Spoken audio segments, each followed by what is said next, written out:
그러면은 오늘 그 제주도 플라스틱 제로섬 실현을 위한 좌담회를 좀 진행을 해보도록 하겠습니다. 그러면은 먼저 그 제주도 내 이제 폐기물 발생 현황 그리고 이제 앞으로 좀 달성 목표 과제를 좀 얘기를 해볼 텐데 우선 우리 지금 과장님께서 우리 제주도 내 이제 폐기물 발생량 통계를 한 번 더 좀 말씀해 주시면은 좀 얘기를 좀 이어나갈 수 있을 것 같습니다. 일단 저희 그 플라스틱 부분만을 집중적으로 말씀드릴게요. 전체 폐기물 발생량보다는 저희가 목적하고 있는 플라스틱 제로 부분을 어떻게 할 거냐에 문제에서 발생량은 플라스틱 위주로 말씀드리도록 하겠습니다. 2022년 기준으로 6만 5천 톤이 이제 발생된다고 저희가 그 추정을 하고 있습니다. 이게 정확히 발생량과 이제 수거량에 대한 차이들이 좀 있을 텐데요. 저희가 여기서 얘기하는 것들은 전체 수거되는 양을 기준으로 말씀드릴 수밖에 없습니다. 물론 이제 국가에서 얘기할 때는 생산 단위까지, 그러니까 이제 그 플라스틱 폴리머 생산량을 가정해서 전체 우리나라에서 어느 정도가 생산이 된다라고 예측을 하는데, 지방 단위로 내려왔을 경우에 그게 각각의 유통 구조에서 어느 정도까지가 여기에 오는지는 굉장히 애매합니다. 그렇다고 뭐 경제 구조에서 1%입니다라고 얘기하기도 좀 애매한 부분들도 있어서 보통은 각 지자체에서 플라스틱 발생량을 얘기할 때는 수거량을 기준으로 합니다. 그래서 9만 5천 톤 정도고요.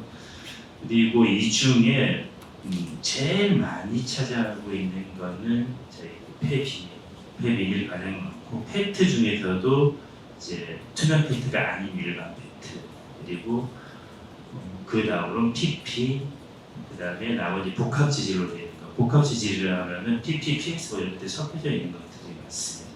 이게 보통 발생量이 정도 예측을 하고 있고요. 2040년까지 어떻게 줄여놓을 거냐의 문제를 때문에 저희가 이 공동 플라스틱 제로 기본 계획을 만들었습니다. 여기에서는 배출량을 이제 2040년까지 50%를 줄인다. 그리고 현재 잔류율을 100%까지 줄이겠습니다라는 것을 목표로 지금 잡고 있습니다. 네, 여기 말씀하신 거 보니까 2020년에 6만 5천 톤, 연 6만 5천 톤인 거죠, 플라스틱 수거량이. 그 중에 이제 발생량 폐비닐이 가장 많고요, 비율적으로는. 한 몇 퍼센트 정도 되죠, 폐비닐이?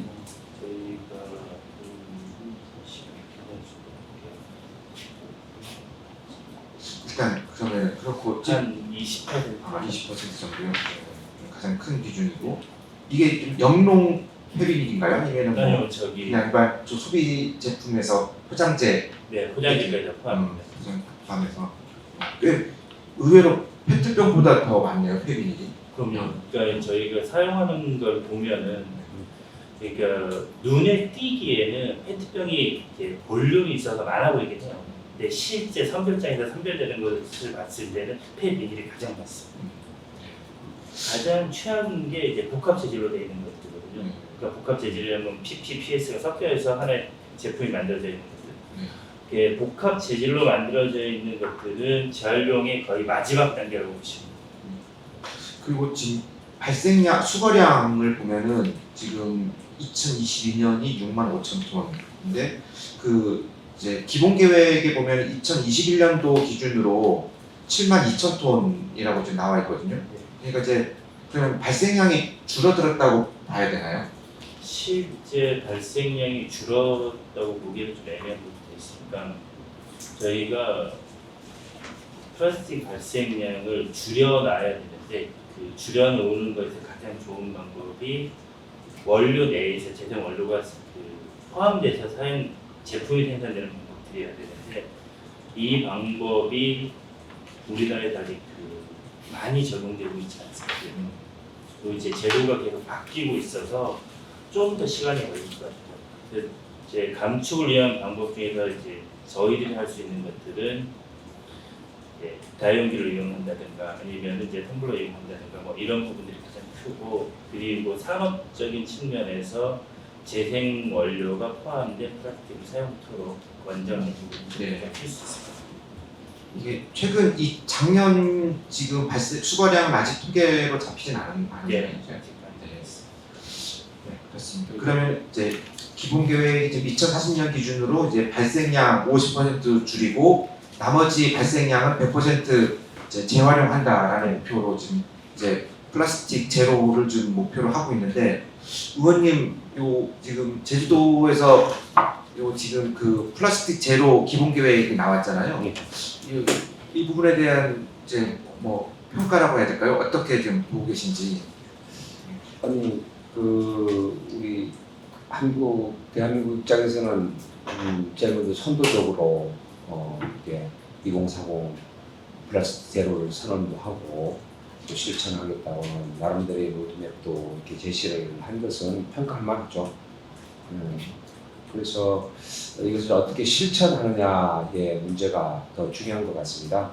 이렇게 많은 선언들은 이제까지도 많이 해왔죠. 그런데 이거를 어떻게 실천하느냐 하는 데에 우리가 이제 초점을 맞춰줘야 될 텐데, 뭐 아시는 것처럼 그렇게 여건들이 좋지는 않습니다. 뭐 이렇게 중앙 정부가 바뀌어지면서 어떤 그 전 정부의 이제 일관되게 이런 환경 정책을 이끌어와줘야 되는데 약간 휘청되는 듯한 좀 신중론 이런 접근이 드러나면서 동력을 좀 잃는 것도 좀 있는 것 같기도 하고요. 그 다음에 이게 결국에는 플라스틱을 편리하니까 생산하고 또 편리하니까 소비를 하게 되는데, 이거에 대한 그 자발적인 어떤 이렇게 인식의 전환을 통해서 이끌어지면 참 좋을 텐데, 근데 이제 그게 실상 어렵기 때문에 다른 그 인센티브를 준다든지 아니면 페널티를 적용을 한다든지 이런 부분들이 좀 뒤따라야 좀 된다고 좀 생각을 합니다. 이렇게 당분간만이라도. 그래서 이런 선언 형태로만 끝날 것은 아니기 때문에 실천에 대해서 좀 더 이렇게 우리가 초점을 맞췄으면 좋겠다 하는 그런 생각이 좀 들었습니다. 네. 네, 어떤 의원님께서는 일단 이 제주도가 지금 추진하고 있는 이 플라스틱 제로 기본 계획이 우리 대한민국에서 처음 이제 추진하고 있는 굉장히 좀 의욕적인 계획이라는 점에서는 좀 높이 좀 평가를 하고 있고, 다만 이 계획이 이제 목표가 실현되기 위해서는 이제 실천이 중요하다라는 부분.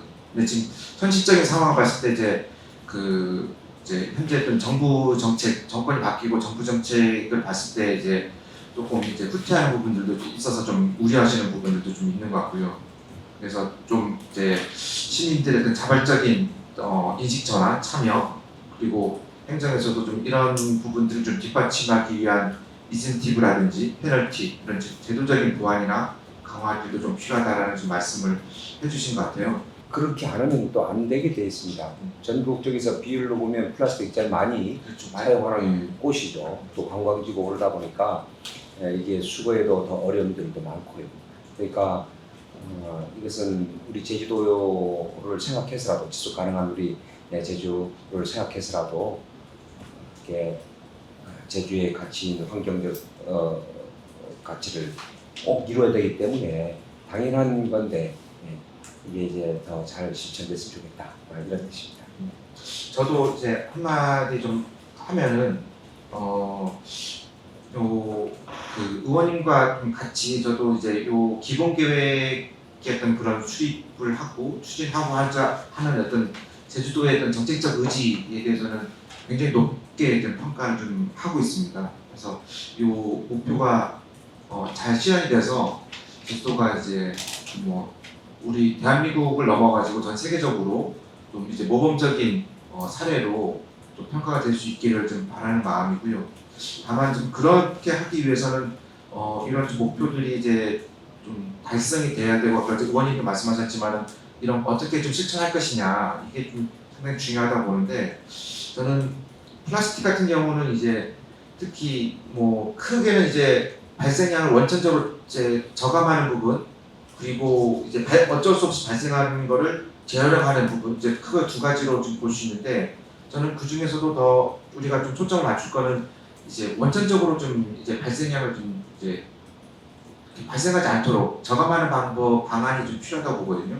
그래서 제주도가 지금 목표가 2040년까지 50%를 줄인다는 목표인데, 그 계획을 좀 봤을 때 과연 목표 달성이 좀 가능할까라는 조금 걱정도 없잖아 있습니다. 그러니까 이제 그 원천 저감의 이제 그 큰 초점은 이제 다회용기 전환 있잖아요.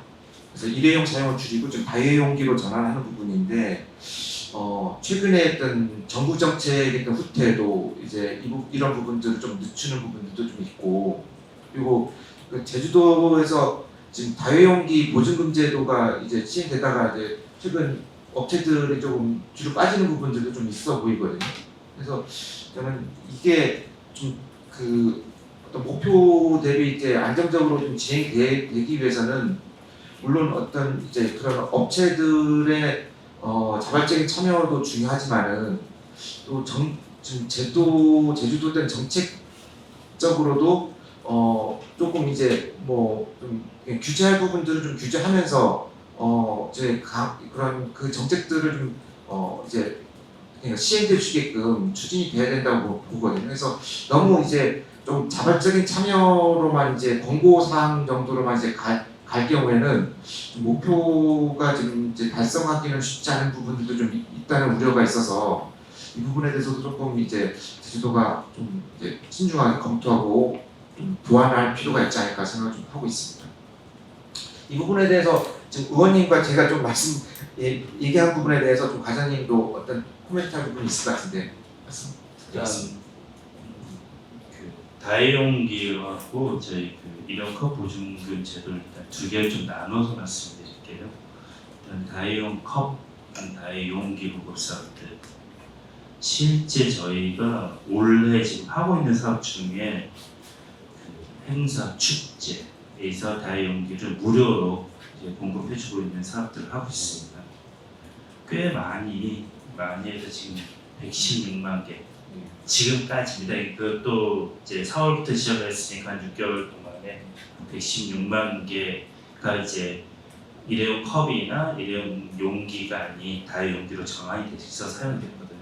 내년에도 이 사업을 이제 지속적으로 하려고 하고 있고, 그리고 그 우도에 있는 세척센터, 물론 이제 우도 전체를 지금 대상으로 하고 있어서 앞으로 어떻게 할 거냐 문제 뭐 이러저런 문제가 있더라도 현재까지는 우도에 있는 것들을 전부 다 다회용기로 바꿉니다. 그리고 이 세척센터는 우도 밖에 있는 것까지도 가능하도록 저희가 우도 주민들하고 지금 얘기를 진행 중에 있다는 말씀드리는 거고, 일회용 컵 보증금 제도는 이제 재활용품의 재활용 수거율을 어떻게 할 거냐, 그리고 재활용품의 품질을 어떻게 높일 거냐 문제거든요. 저희 보통 DRS 시스템이라고 그러는데, 우리나라에서 그 똑같은 제도는 빈병, 공병 반환 제도, 소주병, 맥주병 100원, 150원 이렇게 적혀져 있는 게 있거든요.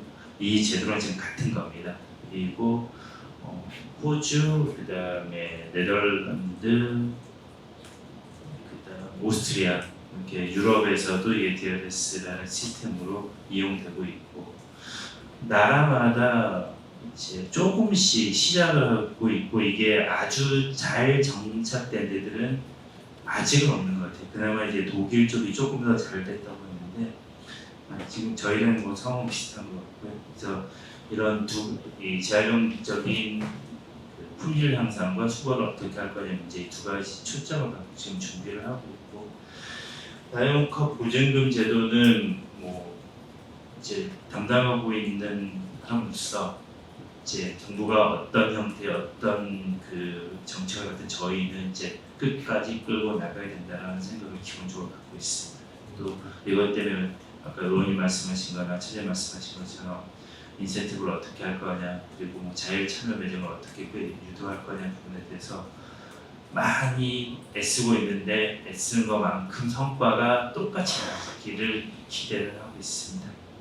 그러니까 좀 자연스럽게 좀 이어가 갈 수 있을 것 같은데 지금 그 보증금 제도 관련해서 지금 정부에서는 전국 시행을 지금 뭐 미루고 있다고 봐야 되나요? 아니면 아예 그냥 좀 지자체에 맡기는 상황으로 가고 있잖아요. 그러다 보니까 제주도 같은 경우에도 지금 업체의 그 참여율도 많이 떨어져 있고 회수율도 이제 예년에 비해서 좀 급감하는 상황이라고 좀 알려지고 있는데 이 부분에 대해서 먼저 의원님 먼저 좀 한 번 더 말씀해 주시면 이제 과장님이 좀 보완해서 말씀해 주실 것 같습니다. 우선 우리 제주도의 현황을 조금 더 우리 좀 파악도 해보고 또 답답한 마음을 서로 이렇게 공유하는 차원에서 그렇게 말씀을 하니까 이제 우리 과장님 섭섭하게 생각하지 마시고 예, 그런 건 아닙니다. 아까 제주도에서 왜 선언을 나오지 않을 수 없느냐, 이거는 제주도가 이렇게 플라스틱에 관련한 소비가 제일 많고 우리가 이제 플라스틱 생산하는 그런 생산 공장이 있고 그래서 하는 건 아니지만 생산은 뭐 육지에서 하고 또 이제 내려오겠지만 어쨌든 소비가 제일 많은 곳이라는 거죠. 그래서 그 전국 대비에 보면 비율이 다 100% 넘어요.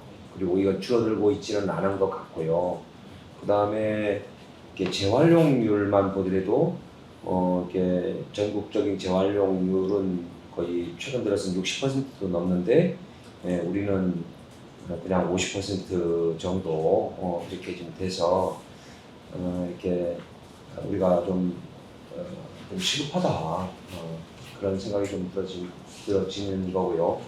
그다음에 아까 일회용품 관련한 부분은 아까 사무처장님이 이제 말씀도 했지만은 뭐 아시는 것처럼 제주도하고 세종시가 시범적으로 선도적으로 지금 이 일회용 플라스틱 관련 일회용품이죠. 플라스틱만이 아니고 일회용품에 관한 보증금제가 시행이 됐었는데 우리 제주도는 그나마 이제 그 가맹점주들 또 이런 소비자들의 희생과 어떤 노력 끝에 그리고 담당 부서에서도 참여해서 나간 그런 덕에 잘 정착돼 나가다가 이렇게 이제 휘청이 좀 되는 뿌리고 점차 참여율도 점점 떨어지고 있다고 저도 확인을 했습니다. 참 안타까운데 근데 이제 도에서 어쨌든 중앙정부의 그 어떤 정책 방향과 관계없이 제주도는 이제 끝까지 제주도 내에서 일회용품 보증금제는 시행을 하도록 하겠다 이렇게 하고 다양한 방법도 강구하는 걸로 알고 있습니다. 근데 이제 이제 환경부의 입장으로 가졌던 거의 일방적 수준으로의 지시처럼 내려왔던 이제 국가 그 사무가 이제 우리 제주도 입장에서 이제 이양을 시킬 것 같아요. 아마 전국적으로 그런 식으로 보통 뭐 국책 사업처럼 해서 이제 정책 국가 정책이라 해서 진행을 하다가 어느 일정량 시작이 되면 지방으로 이양시키고 돈도 지방에서 다 쓰도록 이렇게 하는 그런 것들이 좀 많잖아요. 아마도 이것도 그럴 것 같은 생각이 좀 들어집니다. 그리고 아니나 다를까 서울시에서는 이런 일회용품 관련한 보증금제를 별도로 해서 좀 용역도 주고 시범적으로 다시 하는 것 같아요.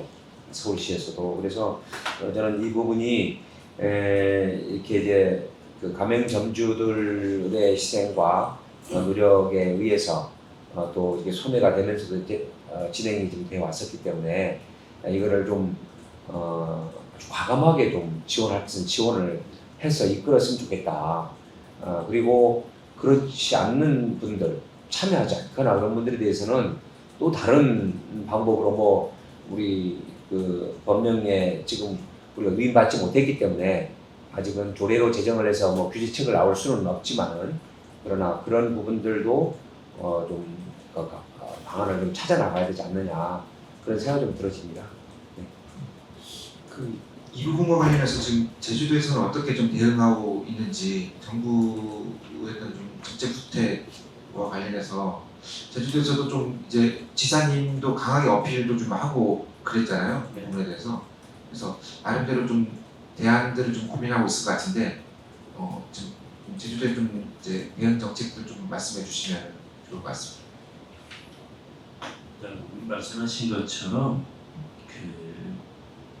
이제 일회용 컵 보조금 제도를 정부에서 어떻게 할 건지에 대한 부분들은 아직도 고심 중이라서 뭐라고 이제 어떻게 합니다를 이제 저로 이야기할 건지 아니면 뭐 조력을 할 수 있도록 할 건지는 잘 결정되진 않았어요. 단지 이제 그러면 우리는 뭘 할 것이냐, 제주도는 이제 정부는 그렇다 치고 우리는 뭘 할 것이냐 문제에서 저희가 생각하는 거는 그런 것들을 좀 약간 이게 이런 제도가 이렇게 문화가 됐으면 한다는 생각이 들어요. 자 이제 그러니까 의원님도 말씀하시고 최재님도 말씀하신 것처럼 이제 점주들이 엄청난 노력과 그들이 이제 도움이 있었거든요. 그리고 이용하는 소비자들도 불편함을 감수해줬던 거예요. 자 그러면 이 지금 97%였던 게 54%까지 내려왔는데 그래도 더 안 떨어지고 유지하고 있는 이유가 뭘까? 이거는 이제 그들이 불편함을 감수하면서 이걸 해야 된다는 어떤 생각들이 같이 공유하고 있다고 느끼거든요.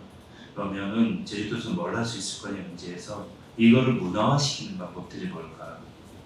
사람들이 이게 제도가 꼭 뭔가 인센티브를 주거나 페널티에서 주소가 아니고 저희 재활용품 유일별 매출제 처음 시행했을 때 혼란을 겪었지만 정착이 되듯이 이게 제주도의 자연스러운 문화가 될 수 있게 어떻게 할 거냐 문제에서 그래서 저는 이걸 바라보고 있거든요. 그 중에 하는 게 제일적 참여 매장입니다. 지금 19개, 19개 됐거든요. 자율적 참여 매장들. 자율적 참여 매장들은 법령에 의한 대상 매장이 아니에요. 근데 이제 본인들이 이런 걸 같이 하겠다. 물론 저희들이 가서 이제 만나뵙고 이렇게 필요한데 같이 하시는 게 어떻겠습니까? 라는 그런 설득 작업은 있었지만 저희가 설득했다고 해서 이걸 하고 안 하고 문제를 결정하진 않았을 거예요. 그분들이 그 불편함을 감수하고 하겠다고 해서 지금 진행되고 있거든요. 이런 어떤 자율적 참여 매장들이 많아지면은 자연스럽게 이게 문화화될 테고 문화화되면은 너무나 이제 일회용 컵 보증금 제도가 당연히 제주도에서는 있고 이게 이런 제도가 플라스틱 오염을 줄여가는데 큰 역할을 할 수 있을 거라고 저는 생각을 하고 있습니다. 그래서 이렇게 문화화를 어떻게 할 거냐, 자발적으로 이렇게 참여를 어떻게 시킬 거냐 해서 이제 모든 관심을 쏟고 있습니다. 이제 이 부분은 이제 그런 자영업자들이라든지 이제 어떤 이 가게를 운영하는 이제 업체 입장에서는 이제 수익과 직결되는 부분이잖아요. 하나의 비용의 문제이기도 하고, 그래서 이거를 문화로 정착할 수 있기 위해서는 이제 이분들이 그런 부분들에 대한 뭐 감수도 있어야 되는 부분도 있고, 아니면은 이제 어떻게 보면 좀 소비자들이 이런 뭐 자율적 참여 매장들을 더 이제 선호할 수 있게끔 하는 그런 분위기도 좀 마련이 돼야 되는, 유도할 수 있는 그런 장치도 있어야 되고, 한편에서는 또 지금 의원님께서 말씀하셨던 이제 그런 업체의 애로사항을 잘 들어서 청취해서 이제 지원할 수 있는 방법들도 좀 이제 강구해야 되는 부분들이 있고, 그래서 이런 것들을 좀 대책들이 조금 이제 다양하게 마련이 돼야 될 것 같아요. 그래서 그런 부분들도 아마 뭐 고민을 하고 있을 것 같고, 근데 좀 이런 부분에 대한 이제 좀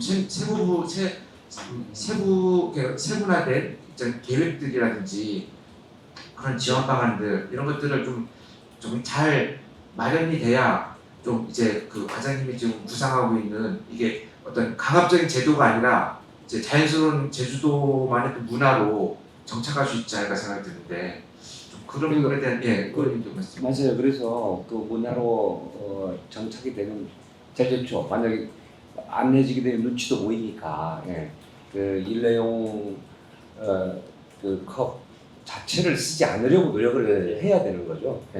그 써서 300원 뭐 돌려받는다 이런 의미로라기보다도 이게 쓰지 않겠다. 근데 어쩔 수 없이 쓰는 경우가 있는 거죠. 그럴 때는 또 이렇게 또 받아들이는 거지만, 이게 저는 어떤 생각이 들어봤냐면 지금 이게 법률에 의해서 시행령에 근거해서 지금 시범적으로 좀 되고 있는 건데 전국적으로 확산을 시키려다가 이렇게 발목이 잡힌 거죠. 근데 이제 우리 제주도 입장에서는 아까처럼 일회용품들, 일회용 컵이라든지 제일 많이 쓰는 동네예요. 비율적으로도 보면. 그리고 수거도 제일 안 되고 처리도 좀 안 되는 거예요. 그렇기 때문에 이런 문제가 이제 우리 제주도에서는 나올 수밖에 없는 거고 나와야 되는 거고.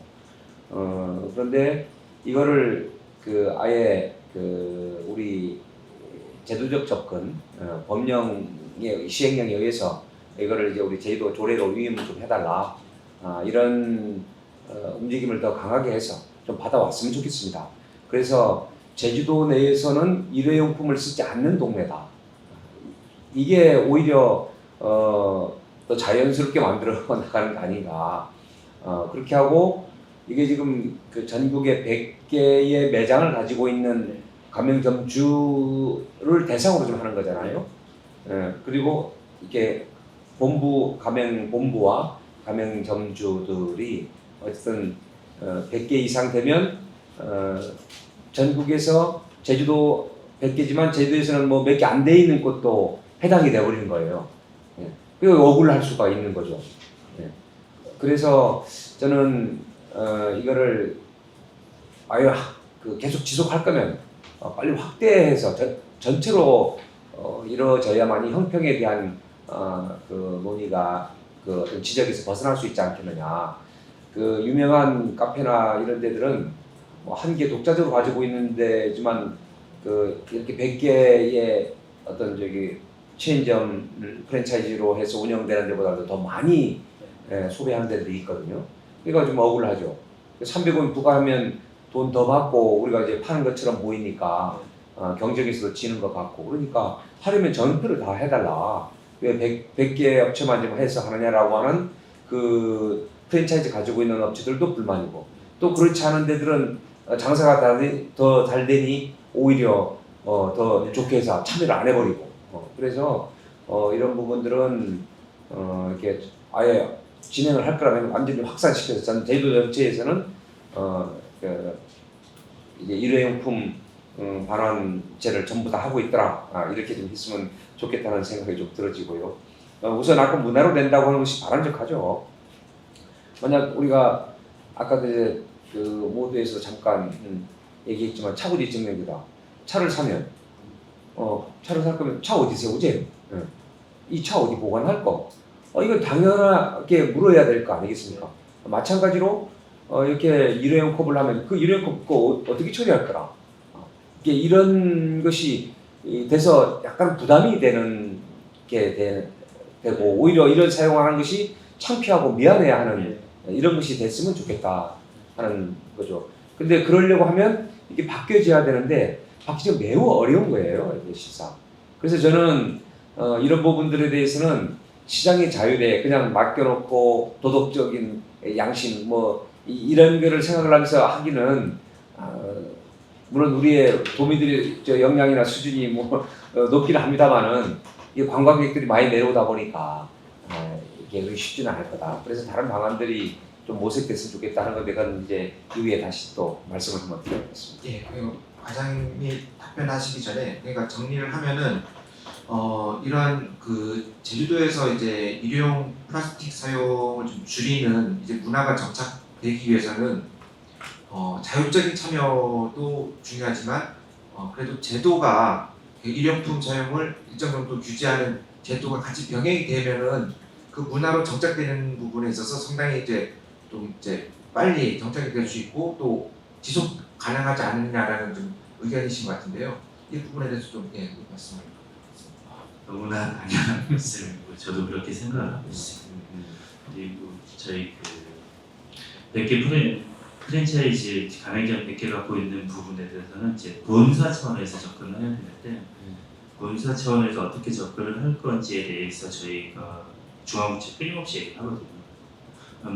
가맹점들은 본사가 어떤 정책을 만들면은 그 정책에 따라서 움직일 수 있는 부분들이 굉장히 많아요. 근데 실제 지금 법이 갖고 있는 한계 중에서 본사를 강제할 방법이 많지 않아요. 그럼 본사를 강제 못하니까 이 시범하고 있는 저희는 세종 쪽에서 이제 가맹점들이 뭔가를 안 했을 때 점주들한테 이제 직접적으로 뭔가를 얘기해야 되는 이런 모순이 생길 수 있거든요. 그래서 이게 본사를 어떻게 할 거냐 문제로 얘기를 하고 있고, 인센티브 부분은 제가 일부러 말씀을 안 드렸던 것도 있어요. 그러니까 저희 그 인센티브 굉장히 많이 다양하게 드리고 있는데, 그게 말씀을 안 드린 가장 큰 이유는 하나거든요. 그분들이 인센티브 때문에 뭔가 하질 않아요.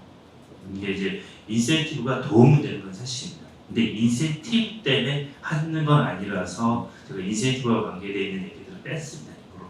그래서 이제 그 지금까지 같이 해주시는 분들, 그리고 자율 참여 매장이라는 이름으로 이제 끊임없이 같이 해주시고자 하시는 분들, 해주시는 분들한테 이제 감사의 말씀을 드리고 싶어서 인센티브 부분 다 뺐거든요. 일부러 얘기한 것들도 있었습니다. 조금 더 고맙다는 말씀을 드리고자 해요. 네, 맞아요. 이게 그 프랜차이즈 본부에서가 더 책임이 주어져야 되는데 그 가맹점주들에게 소상공인들에게 부담이 주어지는 거니까 뭐 라벨지 사는 거, 그다음에 그 라벨 붙이는 거, 그다음에 거기에 그 이렇게 일회컵 쓰고 난 다음에 세척을 한번 해야 되고 또 보관해야 되고 하는 그 보관도 또 공간이 또 차지하잖아요. 이런 등등이 다 그 직접적으로 소상공인들인 그 가맹점주들에게 피해가 되는 듯한 이런 인식이 되고, 또 아까 말씀을 드렸지만 그 옆에 더 장사 잘 되는 카페는 해당이 안 되니까, 그러니까 오히려 더 본인들 입장에서는 억울하죠. 예. 예. 그래서 이런 부분들은 뭐 가령 카드 300원 플러스 되면 뭐 가령 뭐 3,000원 받았는데 3,300원 되니까 카드 수수료면 300원 수수료 들어갔잖아요. 네. 그게 뭐 작은 돈이면 쌓이면 많은 돈이 되고, 그런 것들에 대한 수수료 지원이라든지, 예. 또 뭐 수고 그 라벨지에 관련한 부분, 또 탈부 부착에 관련한 부분, 이런 것들 제도 개선을 해나가는데, 서울 같은 데 보니까요, 이게 이제 이 컵에 아니 일회용 잔 거기다가 라벨지도 붙이지 않고 그냥 박아버리는 거죠. QR 코드처럼 해가지고. 그러니까 그 붙이는 필요도 없고 확인도 할 필요 없고 갖다 대면 이제 표를 읽히면 되는 거니까 그런 것도 좀 되고, 또 아까 카드 수수료 그런 부분도 작지만 굉장히 본인들 입장에서는 억울하니까 이런 것도 어떻게 처리해 줬으면 좋겠다 이런 건데, 맞아요. 이게 가맹주에게 든 게 아니라 본부에게 책임이 주어야 된다고 생각을 합니다. 그리고 소비자들에게도 저는 책임이 주어진다고 생각을 해요. 이게 뭐 실제 인센티브 부분이 아니라 오히려 어쩌면 본인들이 그걸 감당해야 될 거라고 저는 생각을 합니다. 이게 얘기가 좀 지나치게 한쪽으로 흘릴지 모르겠는데요. 간략하게만 말씀드리자면, 우리 왜 그 외부성이라는 용어 있잖아요. 시장 내에서는 수요와 공급에 의해서 가격이 결정지어지지만, 그런 시장 바깥에서 이루어지는 그 어떤 생산 과정이나 소비 과정에서의 그 어떤 이득을 주기도 하고 손해를 주기도 하는데, 이득을 주면서도 돈을 못 받고 손해를 주면서도 거기에 대한 벌과금이라든지 부담금을 지출하지 않는 내용들이 있습니다. 그런 현상이 좀 이런 것 같아요. 그러니까 나름대로 공해를 유발시키고 있는데, 공해 유발을 하면 당연히 거기에 대한 부담금을 내야 맞는 건데, 그런데 그걸 내지 않으면 그거를 생산하는 사람이나 소비하는 사람 입장에서는 더 많이 생산하게 되고 더 많이 소비를 하게 되는 이런 꼴이거든요. 그러니까 이게 적정량의 그 소비와 생산과 소비를 하려고 하면 거기에는 다른 시장의 논리에 맞지 않아서 되기 때문에 거기에 당연히 어떤 부담금이든지 어떤 부담을 저는 또 지어야 된다고 저는 생각을 합니다. 소비자들도 그 생각을 가져야 된다고 생각을 합니다. 그래서 우리 요즘에 윤리적 소비 내지는 뭐 착한 소비라는 용어들 쓰지 않습니까? 그렇게 되는 분들은 다회용용 컵을 쓴다든지 아니면 텀블러를 쓴다든지 이렇게 좀 해나가는 거예요. 그분네들이 되지 않는 경우에는 부담이 되거나 눈치를 보이거나 그렇게 좀 저는 해야 된다고 생각이 좀 듭니다. 근데 이게 어떤 위에서 어떤 일방적으로 규제책이라든지 뭐 이렇게 좀 인식이 되고 아직 우리가 그것까지 나가지 못하니까 그거지. 그 플라스틱으로 해서 해를 끼치는 것을 우리가 다 알면서도 그렇게 좀 이렇게 하는 거죠. 미안한 마음 없이. 300원 했다가 300원 돌려받는 거. 어쩌면 저는 300원 주지 말아야 된다고까지 생각을 해요.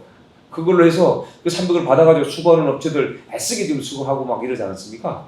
돈도 안 된다고 해요.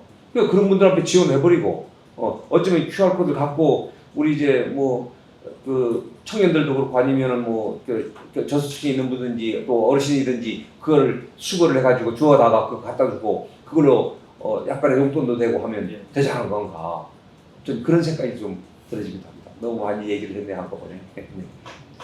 무슨 말씀입니다. 네, 일단 이번 첫 번째 주제를 좀 정리를 해보면은 우리 제주 지역에서 좀 발생되는 이제 폐기물 중 이제 플라스틱 발생량이 이제 상당 전국 평균보다도 훨씬 높은 수준으로 이제 많이 발생을 하고 있다라는 좀 통계가 좀 나오고 있고 이미. 그래서 좀 제주도 차원에서도 이제 이런 부분에 대한 이제 깊은 고민 끝에 이제 제주도를 이제 플라스틱 없는 섬으로 만들기 위한 이제 기본 계획을 수립해서 이제 추진을 좀 하고 있고요. 그래서 그런 계획들이 어쨌든 뭐 잘 이루어진다면은 정말로 이제 모범적인 어떤 사례로 이제 평가받을 수 있는 좀 계획이라는 부분에 대해서는 다 긍정적으로 좀 보고 있는 것 같습니다. 그래서 그 중에서 이제 큰 이제 핵심 중에 하나가 이제 일회용컵 보증금 제도에 대한 정착 부분인데 이 부분은 최근 중앙 정부의 어떤 좀 정책적 후퇴로 인해서 조금 이제 뒷걸음치고 있지만은 제주도 차원에서도 이제 이거를 좀 대응하기 위한 적극적인 노력들을 많이 하고 있다라고 좀 보고 있고요. 그리고 가장 중요한 거는 이제 이런 지역에서 이제 그 플라스틱 사용을 좀 줄이기 위해서 어떤 이제 큰 원론적으로 좀 보면은 어떤 접근들이 필요한가 이거 봤을 때 하나의 일단 그 플라스틱을 사용하지 않는 문화로서 정착하는 게 좀 필요하다라는 좀 얘기고 그러기 위해서는 점주나 이제 소비자들의 어떤 자율적인 참여 그리고 또 그와 병행해서 이런 이제 그 플라스틱을 발생시키는 이제 원인자들에 대한 책임 이런 부분에 대한 적절한 이제 제도적인 이제 규제들도 좀 필요하다. 그렇게 했을 때 제주 지역에서 이제 하나의 어떤 문화로서 정착할 수 있지 않을까라는 좀 이제 결론으로 좀 기결을 좀 할 수 있을 것 같습니다. 자, 요 첫 번째 주제와 관련해서 좀 추가적으로 더 하실 내용이 있으면은 말씀해 주시고 아니면 다음 주제로 한번 넘어가 보도록 하겠습니다. 그럼 다음 주제로 넘어가 볼게요. 다음 두 번째 주제가 이제 그 재활용 증대를 위한 이제 혁신적인 방안들인데 이제 현재 이제 요 플라스틱들을 좀 수거하고 있는 가장 거점이죠. 이 재활용 도움센터가 있는데 클린하우스하고 재활용 도움센터가 있는데 지금 이 부분에 대한 이제 그 운영 현황을 좀 먼저 좀 과장님께서 말씀을 해주시면 좋을 것 같습니다. 제주도의 그 폐기물 배출 체계에서 가장 특징 것들이 이제 저희가 보통 클린하우스가 업그레이드돼서 좀 더 편리성을 강조하고 이제 배출됐을 때 재활용품의 품질을 어떻게 향상시킬 수 있을까의 문제까지 접근한 게 이제 재활용품 센터입니다. 잘 아시겠지만 저희 2017년으로 기억하거든요. 저희 그 동계 매립장이 포화가 되고 소각장이 그 기능을 다해가는 상태에서 재활용을 어떻게 확대시키고 쓰레기 배출량을 어떻게 감소시킬 거냐는 문제를 접근할 때 그 당시 용어로는 쓰레기 요율 배출제를 썼습니다. 근데 이제 정확한 워딩은 재활용품 요율 배출제가 맞고요. 그 재활용품 요율 배출제를 어떻게 할 거냐에 대한 기반으로서 만들어진 게 재활용 도움센터입니다. 장점은 굉장히 많아요. 여기 일단 첫 번째 분리배출 이제 적용받지를 않아도 된다. 그러니까 무슨 말씀이냐면 거기는 이제 요일별 배출을 실천하지 않더라도 가면은 도우미가 하나씩 배출을 다 해줄 수 있는 체계들. 그래서 이제 그 1인 가구나 아니면 일찍 출근하고 늦게 퇴근할 수밖에 없는 상황이 계신 분들 그리고 상가들이 굉장히 많이 이용할 수 있게 되고 또 하나는 여기에서 굉장히 다양한 정책들이 가능해요. 그러니까 순환 자원 그 회수 보상제, 그러니까 저희 무슨 팩, 그다음에 페트, 그다음에 건전지 가면은 저기 종량제 봉투로 바꿔줄 수 있는 것들. 그리고 또 하나는 재활용 도움센터에서 직접 그 모아져 있는 재활용품을 판매합니다. 자, 이 얘기는 수지 운반 체계는 합리화 가격에 빠진다는 얘기거든요. 그러니까 이제 클린하우스에서는 어쩔 수 없이 선별적으로 와야 되는데 선별적으로 오는 과정에서 수지 운반 비용 그리고 선별 과정에서 비용들 재활용 도움센터에서 직접 선별된 것을 직접 판매했을 때는 이런 부분들이 다 없어져서 비용적인 측면 그다음에 재활용품의 품질 향상 측면에서 굉장히 좋습니다. 근데 이제 이런 장점이 있는 반면에 단점도 있어요. 일단은 제일 큰 문제가 상업 밀집 지역에 하나 공간이 많지 않다는 겁니다. 이제 이 정도 시설이 되려면은 최소 이제 한 30평 정도의 규모가 돼야 돼. 100평방미터 이상 정도 규모가 나와줘야 되는데 이를 할 만한 공간들을 확보하는 게 쉽지 않다는 것들. 그리고 또 하나 이제 앞으로 생길 수 있는 문제인 것 같은데요. 재활용 도움센터가 만들어지면서 클린하우스들을 이제 없애나가기 시작했거든요. 그러면 교통약자나 그 다음에 어르신들 늘 어떻게 할 거냐 문제들 그분들이 나옵니다. 그래서 저희가 지금 생각하고 있는 것들은 이제 중앙 요양보호사들하고 연결해서 사회복지 시스템하고 연결시켜서 교통약자나 이제 어르신들이 배출한 폐기물들을 이제 나올 때 재활용 도움센터로 갈 수 있는 방법을 어떻게 할 건지 지금 고민하고 있습니다. 아마 제가 느끼기에 단점은 크게 두 가지인 것 같습니다. 지금 여기 고용되는 인력도 좀 상당할 것 같은데요. 저희가 재활용 도움센터 3개대로 움직이고 있고 전체 클린하우스랑 재활용 도움센터 다 해서 연간 이제 쓰고 있는 돈이 한 250억 정도 돼요. 그리고 인원들은 한 개소당 이제 2명, 3명이니까 거의 3,000명, 4,000명 가까이 되는 걸로 알고 있습니다. 아주 큰 일자리 창출. 그럼요.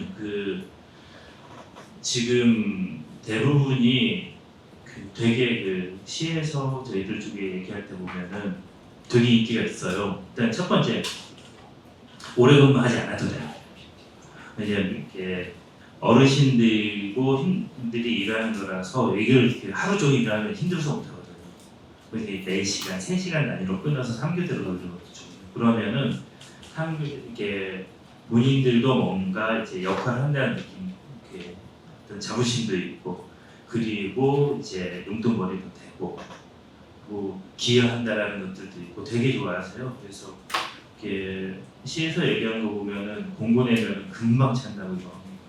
되게 인기가 많습니다. 굉장히 좋은 정책인 것 같고, 이렇게 자꾸 예산을 추정하겠다고 하는데 저희가 잘 디펜딩하고 있습니다. 예, 거기에 저도 돕겠습니다. 저도 이제 그 환경도시위원회 뭐 11대 5회부터 12대 5회까지 계속 이렇게 경험을 해놔서 클린하우스에 대한 부분에 우리 요일별 배출제, 분리배출제 관련한 부분 때문에 굉장히 옥신각신 많이 하고 그랬잖아요. 그러니까 굉장히 불편함을 줘서 쓰레기를 버리지 않도록 그렇게 해나가겠다는 건데 뭐 그냥 생각하면 맞는 얘기죠. 불편하게 하면 안 버릴 거니까. 그런데 그거를 우리 주민들한테 이렇게 맡겨놓는 것에 대해서는 그렇게 썩 좋지는 않았던 것 같고요. 그래서 이렇게 저는 재활용 도움센터로 더 많이 확대했으면 좋겠다 이런 생각을 가졌는데 그건 뭐 이렇게 정책도 그런 방향으로 나가는 것 같아요. 다행히. 근데 클린하우스는 보면 우리 어르신들 거기 있는 분들이 비 오거나 눈 오거나 이런 날씨 비바람 치고 할 때 얼마나 미안하다고 진짜 그래요. 근데 이 우리 재활용 도움센터는 그야말로 재활용을 하기 위한 도움을 1차적으로 주는 그런 곳이잖아요. 그러니까 용어도 좋아요. 예, 그리고 그 안에서 근무를 하니까 경쟁력이 치열하더라고요. 제가 현장에서 느낍니다. 어쨌든 저는 더 많이 확대됐으면 좋겠고, 아까 우리가 어떻게 일회용품을 줄여나갈 것인가, 원천적으로 금지를 하도록 하는 그 내용을 이제 얘기를 했다면, 이제 재활용에 관련한 부분 아니겠습니까? 그러니까 재활용을 하려고 하는 이 부분은 우선 그 놓을 만한 꽃을 많이 만들어 줘야 된다. 집안에서 쌓여놓게 하지 말고 그것이 어느 일정량 기간 지나가면 그냥 버리고 싶은 마음이 생기거든요. 그러니까 분리 배출을 좀 잘하고 재활용을 할 수 있도록 하기 위해서는 도움센터를 좀 더 많이 만들었으면 좋겠다 이런 생각이고, 또 여기에 대해서 수거하거나 수집해 가는 분들에 대한 좀 지원책도 좀 마련했으면 좋겠다 하는 생각입니다.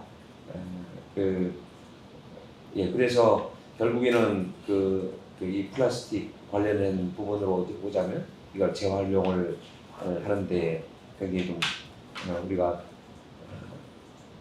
일회용 플라스틱 관련한 부분들을 50% 줄여나가고 또 50% 줄여나간 그거를 100% 재활용하겠다는 이 부분에 맞도록 하기 위한 정책이 아닌가 그런 생각이 들었습니다. 그 말씀 중에 우리 이제 네. 패널 중에 한 분이 장하나 전 의원님께서 오셨습니다. 네, 안녕하세요. 저는 너무 오래 되었는데 19대 국회 때니까 거의 10여 년 되었고요. 당시 환경노동위원회에서 이렇게 일했었고, 그리고 오늘 초대된 것은 뭐 10년 전 이력 때문보다는 현재 제가 정치하는 엄마를 위한 시민단체 이제 사무국장으로 일하고 있는데, 저희가 컵 가디언즈라는 쓰레기 관련 연대 기구에서 역할을 좀 했어요. 이게 저희 제주도에 일회용 컵 보증금제 있지 않습니까? 네. 사실은 전국시에 활동을 했었고 거기까지 이끌어간 게 이제 컵 가디언즈라는 단체예요. 이게 정말 컵 줍깅이나 뭐 저희 이제 플로깅이라고 하죠. 이런 실천하는 어떤 많은 여성들, 저와 같은 평범한 어떤 그 주부들, 좀 많은 청년들이 같이 하고 있는 이런 작은 쓰레기 단체들의 연합체예요. 그래서 국회에서 일회용컵 보증금제 관련한 법안도 이렇게 먼저 소개했었고 통과됐는데, 이제 어떤 정권과 정치권 변화에 따라서 제도가 그러니까 법이 명백히 있는데도 환경부가 정부 부처가 법을 사실은 어겨가면서 이 제도를 축소하고 사실은 지금 없애려고 하고 있잖아요. 그 과정에서 또 활동을 최근에 했던 이력 때문에 이렇게 왔고, 또 가장 최근에 이제 22대 들어서는 국회 박해철 또 한윤수 위원님 통해 가지고 이 보증금 제도를 일회용뿐만 아니라 사실은 유럽형으로 이런 페트나 캔, 유리병까지 확대하는 이런 법안을 지금 좀 저희가 요구를 해서 검토 중이에요. 사실은 국감 전에 발의할 예정이었는데 조금 미뤄졌지만 오늘 그 법도 소개드리고 하려고 이렇게 찾아왔습니다. 늦어서 죄송하고, 또 제가 제주도민으로서 제주도가 사실 이렇게 선진적인 부분을 보여주는 것에 대해서 전국의 쓰레기 활동가 같은 사실 좀 자긍심도 있거든요. 그래서 안팎으로 역할을 좀 해보겠습니다. 감사합니다. 네, 그래서 우리 첫 번째 주제가 그 일회용 컵 보증금제 좀 얘기를 좀 잠깐 했어요. 그래서 현재 제주도 이제 쓰레기 발생량도 얘기하고, 좀 제주도가 추진하고 있는 그 플라스틱 제로 이제 기본 계획 이제 2040을 목표로 두고 있죠. 그래서 이런 부분들이 좀 기본 계획이 좀 이제 안정적으로 수행이 되려면은 이제 그 일회용컵 보증금제가 이제 안착이 되고, 그리고 지역 내에서 이제 일회용 플라스틱 사용이 전반적으로 이제 줄여나가는 이제 문화가 정착이 돼야 된다라는 좀 얘기들이 지금 오고 갔는데, 이제 의원님도 이제 오시면서 이제 첫 번째 주제와 관련해서 이제 준비된 얘기가 있을 것 같아서 이제 먼저 한번 좀 더 말씀을 드릴 기회를 드릴게요. 네, 말씀해 주십시오. 네, 기회를 주셔서 너무 감사드리고요. 일회용컵 보증금제의 의미는 단지 컵사용에 있지 않고 한국에 보증금제가 들어오는 사실은 첫 발주잖아요. 그러니까 이 소개될 때 세계 최초의 일회용컵 보증금제다, 세계 최초다, 이거를 사실은 좀 반대하는 세력이랄까요. 여기서 좀 섣부르다 또는 준비가 덜 됐다 이렇게 사실 그 곡해를 시키는데요. 대한민국처럼 일회용컵을 많이 사용하는 국가 자체가 없기 때문에 세계 최초일 수밖에 없어요. 이 여건은. 커피 문화가 한국이 일본보다 늦게 들어왔다고 하는데, 이렇게 소위 테이크 아웃이라고 해가지고 종이컵, 플라스틱컵으로 이렇게 많이 사용하는 나라가 없기 때문에 이 분야에서 세계 최초일 수밖에 없었다, 이런 좀 어떤 결론을 드리고 싶고, 사실은 저희 플라스틱 쓰레기 활동가들도 원하죠. 일회용 컵에 국한되지 않고 캔, 페트 전면적인 보증 문제를 왜 저희가 반대를 합니까? 사실 그런 것들 도입도 실제적으로 산업계에 어쨌든 보이지 않는 또는 보이는 반발들이 있었기 때문에 미뤄져 왔다. 그래서 어렵게 시행된 일용품 보증 문제를 사실은 거의 우리 제주에서 이렇게 지켜야 될 의무가 있고 여기에 사실 저와 같은 이렇게 살림하고 일상생활하는 많은 시민들, 도민분들이 적극적으로 좀 지지해주고 오히려 일회용품 보증 문제를 우리 제주에서라도 이렇게 명맥을 유지하고 전국으로 확대하는데 도민의 어떤 프라이드라던가 이런 것들, 좀 지지 이런 것들이 꼭 필요해요. 좀 사실은 제일 어려웠던 게 많은 이런 커피 그 가맹점주분들, 사장님들 노고를 저희가 알거든요. 왜냐하면 국회에 처음에 법이 제출됐을 때는 그런 형태가 아니었어요. 가맹 본부들이 많은 책임을 지려고 했었지, 그렇죠? 컵에 이런 그 보증금 라벨, 바코드 있지 않습니까? 이런 부착되는 의무들도 왜 거기서 점주님들과 우리 아르바이트 하시는 노동자분들 이분들이 할 일이 아니었어요. 그래서 가맹 본부들이 해야 될 것으로 처음에는 제도도 만들어졌고 법도 국회에 올라가는데 사실 그런 조항들이 사실 희석되고 훼손된 것들이 이런 가맹 사실은 대기업들의 영향이었거든요. 그래놓고 사실 환경부가 그 중재 역할을 하지 못하고 어쩌면 제가 보기엔 이간질, 가맹 점주들과 우리 소비자들과 이런 을 간의 갈등으로 많이 왜곡시킨 바가 있어요. 하고 그게 저는 많은 부분 좀 영향을 미쳤다라고 생각해요. 그래서 전국 시행이 갑자기 느닷없이 세종 제주를 갔던 이런 배경도 했죠. 당시에 많은 경제지의 기사 같은 것들이 그런 분위기를 너무 조장했습니다. 그래서 사실 저희 활동가들이 저희도 그 동네 카페 이용하는 소비자기도 하잖아요. 우리 사장님들이나 아르바이트 하신 노동자분들 사실 저희 가족 중에서도 알바하시는 분들이 있는 건데 그분들 고생하기 바라는 이런 쓰레기 활동가들은 없어요. 그래서 그 부분을 너무 아쉽게 생각하고 어떻게 하면 우리 도민들도 우리 사장님들이 고생하는 방안은 뭘까? 또 우리 소위 알바생이라고 하잖아요. 우리 청년 노동자들이 고생하는 방법들을 생각하면서 이거 같이 지켰으면 좋겠어요. 정말 지킬 가치가 있는 소중한 법이다. 또 제주도가 플라스틱 제로섬을 선언한 것을 보면서 자랑스러움과 동시에 저거 지킬 수 있는 약속이냐 정말 정말 큰 약속을 우리 도가 하는구나. 그러면 또 반면에 또 그런 의심이 있잖아요. 이게 보여주기 식이 아닌가, 그냥 행사가 아닌가. 2040에서 대단한 인원들이 모여서 막 이렇게 좀 퍼포먼스 아닌가 이런 생각도 드는데 그거 실현하려면 이런 자담회도 필요하지만 정말 도민들의 공감대가 최선인 것 같아요. 근데 정말 필요한 시대고요.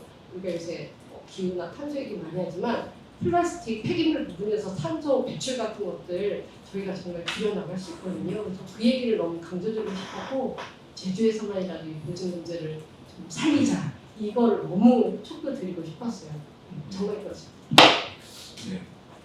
하여튼 이제 원님께서는 이제 그 일회용품 플라스틱만이 아니라 이제 캔, 페트로 이제 네. 확대돼야 되는 부분도 말씀을 해주셨고 그리고 제주도에서 이런 하여튼 정부 정책은 후퇴하고 있지만은 제주도가 이 정책들을 잘 지켜서 꼭 이제 성공시켜야 된다라는 좀 말씀을 해주신 것 같아요.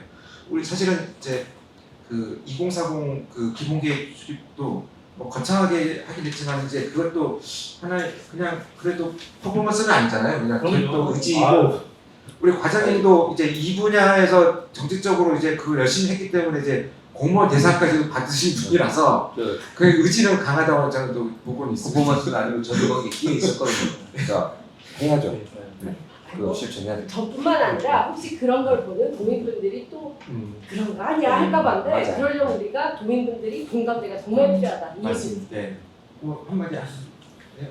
옆에서 계속 의원님 얘기하는데 막 공감을 많이 하시더라고요. 아니 저희 의원님 오시기 전에 가맹점 본부의 역할을 어떻게 해야 될 건지에 대한 얘기를 저희가 환경부에 한다고 법안이 이상하다고 그 얘기 했었거든요. 근데 저희 송채문 위원님도 그렇고 다 공감하시는데 그 말씀 다시 해주셔서 역시 같은 관점으로 바라보는구나 그런 생각이 들었습니다. 그리고 그 DRS에서 캔, 페트까지 확대할 건지에 대한 말씀들을 들으면서 갑자기 그 INC 생각이 나더라고요. INC에서 그 EPR을 어떻게 확대할 거냐, 그다음 DRS 부분 어떻게 다룰 거냐까지도 얘기 지금 하고 있는데 11월에 부산에서 할 때 그까지 합의가 될 수 있을까라는 생각이 좀 들긴 하더라고요.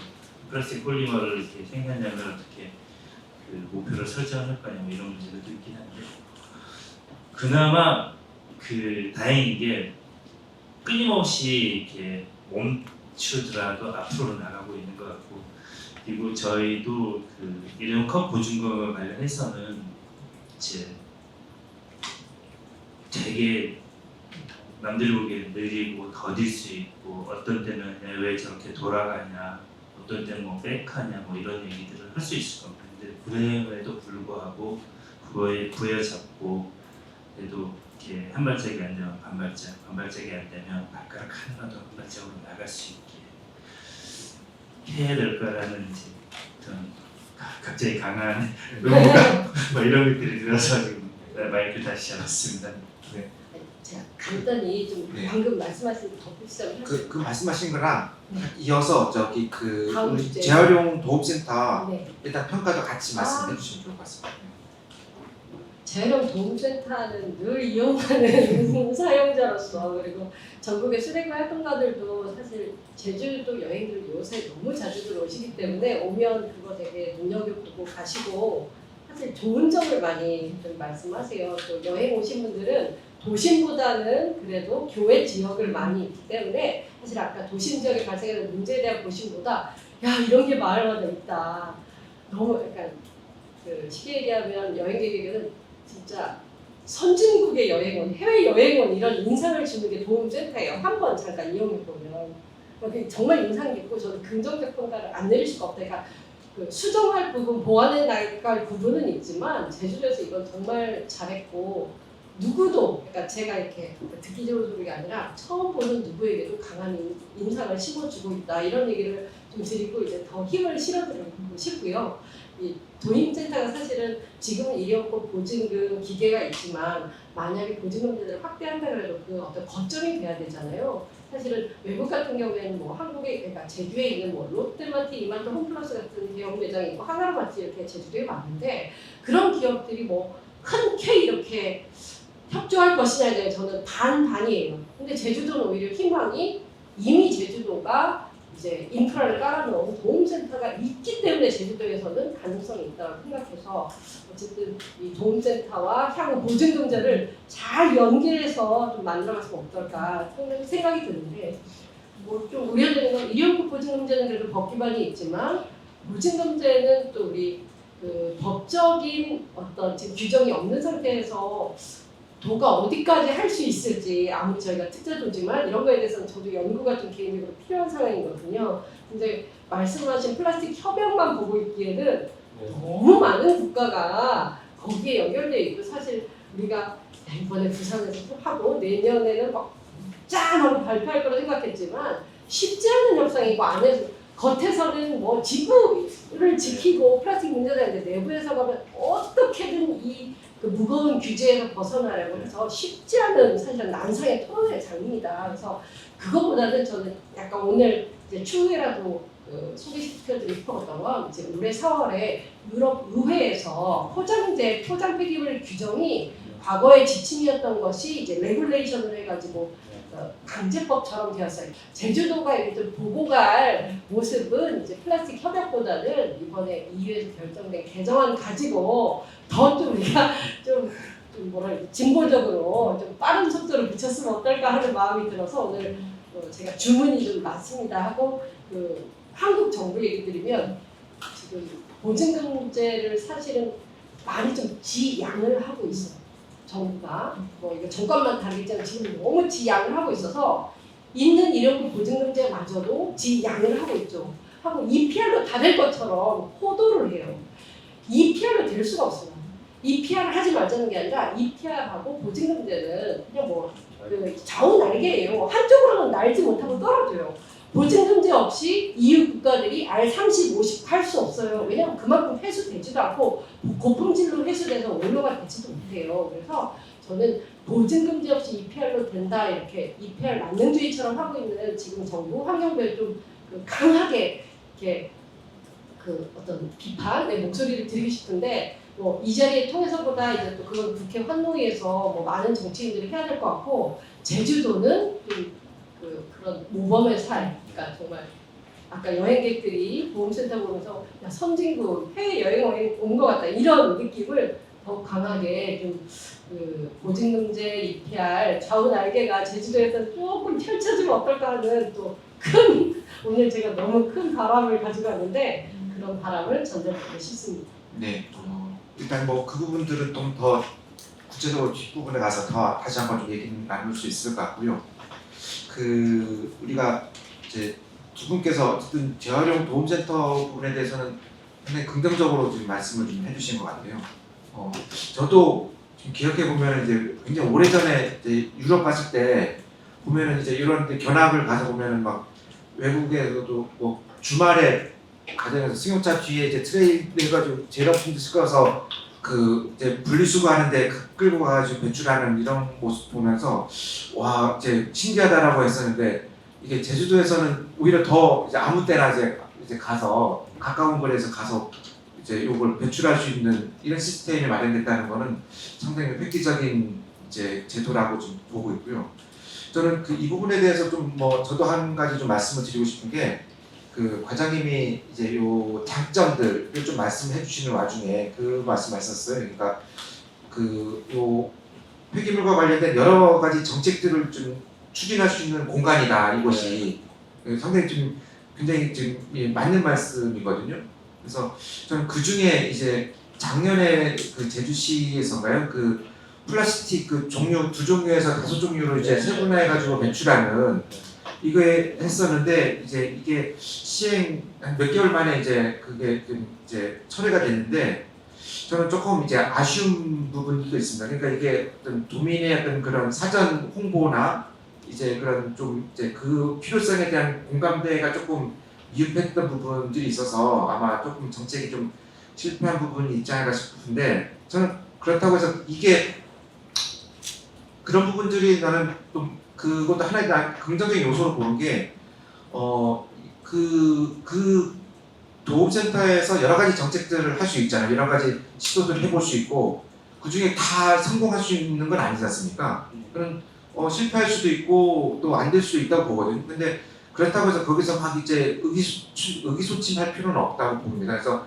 다양한 정책들을 이제 거기서 시도해 보고 이게 잘 되는 걸 더 확대할 수 있는 부분들이 있으니까 저는 그래서 좀 더 다양하게 이런 여러 가지 정책들을 좀 시도해 볼 수 있는 공간으로 활용하는 것도 저는 일단 만들어 놓았기 때문에 그렇게 활용하는 게 좀 좋다라는 취지에서 좀 말씀을 좀 드리는 거고요. 그래서 그런 부분들은 좀 더 이제 긍정적으로 보고 그리고 또 한 가지 제가 이 사실은 좀 오늘 좀 과장님 말씀 중에 좀 듣게 되는 건데 이제 그 도움센터가 이제 만들어지면서 이제 클린하우스를 좀 줄여나가는 추세인 거죠. 이게 조금 이제 그 과정에서 아까 교통약자들의 좀 우려 뭐도 좀 말씀을 하셨는데 그 부분에 대해서는 조금 더 이제 그런 이제 뭐 발생할 수 있는 문제점들은 좀 더 이제 보완하면서 이제 추진했으면 하는 생각입니다. 저희 그리고 또 한 가지 그 상업 밀집 지역에서도 그 확보가 이제 어렵다고 하셨는데 이 부분도 조금 이제 한 30평 정도의 규모면은 저는 제 생각에는 확보를 왜 어려울까 생각이 드는데 그 부분까지도 같이 저는 조금 이제 좀 언급해 주시면 좋을 것 같습니다. 저희 상업지역에 보면 거의 주차장이 같이 있을 거예요. 그리고 아니면은 이제 공원의 한쪽에. 그러니까 그렇게밖에 할 수 없었던 이유들이 공간 문제거든요. 그래서 이제 가끔 아마 이게 실현되기 쉽지 않겠지만 가끔 그 생각을 하거든요. 저희 그 원도심 같은 경우에 건물의 하나를 밑에는 이제 대령동센터하고 나머지 2층은 주차장하고 그 위에는 상업시설을 만들어버리는 게 어떨까 사서 쉽지는 않을 겁니다. 신제주 지역도 마찬가지고 그러면 도시계획을 할 때 뭔가 집어넣으면 되는데 제주도에서 도시계획 거의 끝났다고 보거든요. 이제 더 이상 할 데도 없고 할 수 있는 방법이 그렇게 마땅치 않아요. 그리고 이제 공공 영역으로 쓸 수 있는 이제 주차장과 공원을 계속 희생하면서 하는 게 옳을 거냐는 그런 생각들도 들고 참 고민이 많은 지점입니다. 그리고 재활용과 관련돼 있어서 이렇게 재활용 도움센터 말고 중요한 고민거리가 하나가 있는데 그거는 이제 위원장님 말씀 끝나고 답해 드릴게요. 그러니까 뭐 클린하우스 아까 말씀. 크린하우스를 줄여가야 되는데 크린하우스에서 줄여가는 것들이 정해져 있어요. 그러니까 아무데거나 다 줄인다는 얘기 아니고 인도하고 지금 걸려 있는 것 같아요. 사람들이 통행이 지금 되게 불편함을 느끼는 것들이 있거든요. 얘네들을 그걸 줄여가는 거예요. 그리고 그 상업지역이 만들어지면 주변에 그런 게 있는지 먼저 보게 되는 겁니다. 이게. 그러니까 크린하우스가 그 2000년도에 도입되면서 굉장히 그 제주에서 폐기물 정책에서 큰 획을 한번 그어주거든요. 근데 이 크린하우스가 업그레이드된 게 재활용 도움센터라고 말씀드렸는데 그러면 업그레이드된 거를 놔두고 과거의 걸 계속 쓸 거냐 문제가 고민스러웠던 거였거든요. 그러면 어떤 걸 먼저 줄일 거냐? 일단은 그 보행에 불편함을 주는 것들 이런 것들은 먼저 줄여갈 수밖에 없을 겁니다. 이게 왜? 그러면 이제 폐기물 문제도 있지만 보행의 안정권도 있고 보행권을 어떻게 확보해야 될 거냐 문제들도 있거든요. 그리고 그 지금처럼 처분지 아까 진경재 제작관 얘기했었는데 대중교통을 이용하는 쪽으로 방향을 설정할 수밖에 없고 그렇게 가야 된다면은 보행권을 어떻게 확보해야 되고 보행 환경을 어떻게 그 해줘야 될 거냐 문제에서도 얘는 필요할 것 같습니다. 그러면 이제 얘를 줄여가다 보면은 이제 불편한 부분들이 분명히 생길 거예요. 이 불편한 부분들은 복지 서비스하고 연결시키는 게 가장 좋지 않겠느냐 지금 생각을 하고 있는 겁니다. 그리고 전반적인 얘기들을 내년에 한번 제대로 한번 연구를 해보려고요. 그래서 그 이제 폐기물 이제 저희 가격 문제, 그다음 폐기물 처리 시설의 문제, 그다음에 수주 운반의 문제, 그리고 지금 재활용 도움센터와 크린하우스의 관계 문제들 이런 문제를 좀 이렇게 단편적으로 이런 문제가 있지 않을까, 이런 게 있지 않을까가 아니고 종합적으로 한번 들여다볼 수 있는 그런 작업을 한번 내년에 해보도록 하겠습니다. 제가 지금 과장님 말씀 중에 좀 느끼는 부분이 이제 상업 밀집 지역 같은 경우 이제 클린하우스가 넘친 현상들이 많이 발생하잖아요. 예. 네. 근데 이제 또 이 지역에 이제 그 도움센터는 이제 조성하기가 좀 어렵다는 말씀이고, 그러니까 이게 상당히 좀 이제 악재가 될 수 있는 부분들이 있는데, 오히려 저는 상업 밀집 지역 같은 경우 클린하우스 그런 이제 좀 이렇게 관리가 잘 안 되는 이제 클린하우스들을 이제 철거하고 오히려 도움센터를 설치를 하는 게 오히려 좀 여러 가지 문제점을 해소하는 부분에 있어서 좀 긍정적인 효과가 나올 수 있지 않을까 생각이 드는데, 근데 이게 좀 조건이 좀 안 좋네요, 상당히. 동의하는데요. 음. 이게 부지 확보하기가 굉장히 어려워요. 그러니까 환경부 사업 중에서 동네 재활용 마당이라는 사업이 있거든요. 그게 저희 그 크린하우스하고 재활용 도움센터를 벤치마킹해서 국비로 만들어 놓은 사업이에요. 근데 아무도 못해요. 조용한 건 다 아는데 아무도 못하는 일들을 저희가 지금 한 거거든요. 근데 이제 얘를 어떻게 좀 더 발전시킬 거냐 문제에서 아까처럼 그 공간 확보를 어떻게 할 거냐는 어떤 기존의 우리가 가고 있던 패러다임이나 생각 이런 거를 뛰어넘는 전혀 진짜 엉뚱한 발상이 필요할 것 같아요. 아까 제가 쉽지는 않겠지만 건물하에 하나 사는 게 어떨까 싶을 정도의 어떤 과감함이 필요한 부분들이 상업지역일 거예요. 그러면은 지금 클린하우스의 넘친 현상, 그다음에 상업지역에서의 재활용 도움센터의 부족 문제들을 해결할 수 있을 것 같고요. 만약에 이게 해결이 되면은 저희가 하고 있는 것들 하고 싶어하는 데들이 줄을 서서 올 것 같습니다. 근데 어떤 굉장히 과감한 어떤 아이디어 그리고 실행력 그리고 이제 지원 투자 이런 것들이 필요한 시점이지 않나라는 생각을 하고 있습니다. 아까 우리 이용 사무처장님 상가 지역에 그 재활용 도움센터 더 해야지 왜 없다고 해서 그러냐 이런 뉘앙스로 말씀하시잖아요. 맞아요. 그래서 그 이제 주차장 만들 때에 거기에 그 재활용 도움센터를 넣자 이렇게 지금 저도 주장을 했었는데 주차장법에 의해서 주차장 확보에 대한 어떤 기금을 통해서 주차장을 만들어놨는데 거기에 왜 다른 부서에 자원순환과든지 뭐 이쪽 부서에 있는 재활용 도움센터를 거기다 집어넣으려고 그러냐 이게 맞지 않는 거예요 예산상에서. 그래서 충돌이 돼가지고 굉장히 어려웠는데 그 우리 외도동에 그 주차장 빌딩 만들면서 그걸 넣었어요. 예, 그래서 굉장히 좋아. 그 주차장 해서 차 주차해놓고도 나가다가도 거기다 하고 또 거기에 상가들 좀 밀집되어 있는 지역이거든요. 그래서 재활용 도움센터를 그걸 이제 넣기 시작했어요. 그걸 수용을 했습니다. 예, 그래서 그런 방안을 지금 더 만들었으면 좋겠는데 이미 그 주차장 복층화 사업을 네. 했던 그곳은 이미 결정이 됐기 때문에 네. 지금 그 전에는 못 만들었었습니다. 근데 지금은 만들어 나가려고 지금 하고 있고 아까 과장님 말씀하신 대로 원도심 같은 경우는 매우 필요하죠. 지금 주차장 확보 안 되니까 차고지 증명제 관련한 부분도 굉장히 이제 억울해하고 불만도 많고 그러는데 지금 그런 계획은 있는 걸로 저는 알고 있습니다.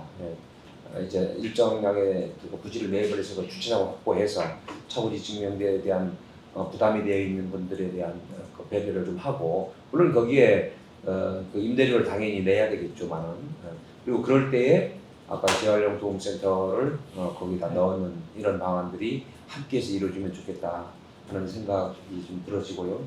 클린하우스 부분 그 줄어드는 거는 걱정이 됩니다. 실제 어르신들 그거 이렇게 걸어가서 넣고자 하고 우리도 마찬가지인데 재활용 도움센터가 몇 개 안 되기 때문에 외도동 지역에도 하나밖에 없어요.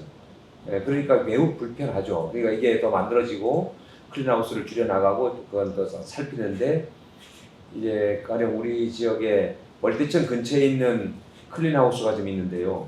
이걸 어떻게 없앴으면 좋겠다 생각 싶은데 못해요. 재활용 도움센터가 만들어지지 못했기 때문에 불편하고 그래서 그러니까 어쨌든 이게 당국에서도 이런 부분을 좀 세밀하게 잘 검토하시면서 했으면 좋겠다 싶고요. 아까 그 일회용 컵 보증금제 관련해서 그 도입을 하게 되는 내용이 아까 제가 이제 말씀을 드렸지만 그 외부성, 외부 효과 우리가 소비를 하면서도 다른 사람에게 해를 끼치고 또 다른 사람 아니라 우리 제주도의 전체로 이게 전 지구적으로 해를 끼치는 플라스틱을 발생시키는 것이기 때문에 이거는 자기가 자기 돈 내고 구입을 하는데 왜 내가 부담을 지어야 돼? 라는 이 생각이 외부의 해로운 외부 효과인데 이거를 내재화시키려고 지금 해서 만들어낸 거죠. 그러니까 당연히 부담을 줄 수밖에 없는 제도예요. 이게 인식이 전환이고 아까 또 마찬가지로 생산 과정에 속해 있는 사람, 공급자들이니까 가맹본부죠. 이 가맹본부에게 책임을 지어야 되는 건 맞아요. 이들이 생산에다 부담을 주지 않으면 더 많은 것을 생산하게 되거든요. 그 해로운 그 외부 효과를 제공을 하면서 거기에 부담을 주지 않는다면 더 많은 것을 제공을 하겠죠. 사회에서 필요한 적정량보다 더 많은 것을 하게 돼요. 왜냐하면 자기가 이렇게 드리는 비용보다 더 많은 이익을 얻기 때문에 당연히 그 사람들은 더 하겠죠. 그러니까 그 비용에 그걸 당연히 부과시켜야 되는 것은 당연한 논리라고 저는 생각을 합니다. 그렇지만 아직 처음에 이제 진행이 안 됐기 때문에 그런 인식이 안 돼서 그럴 뿐이죠.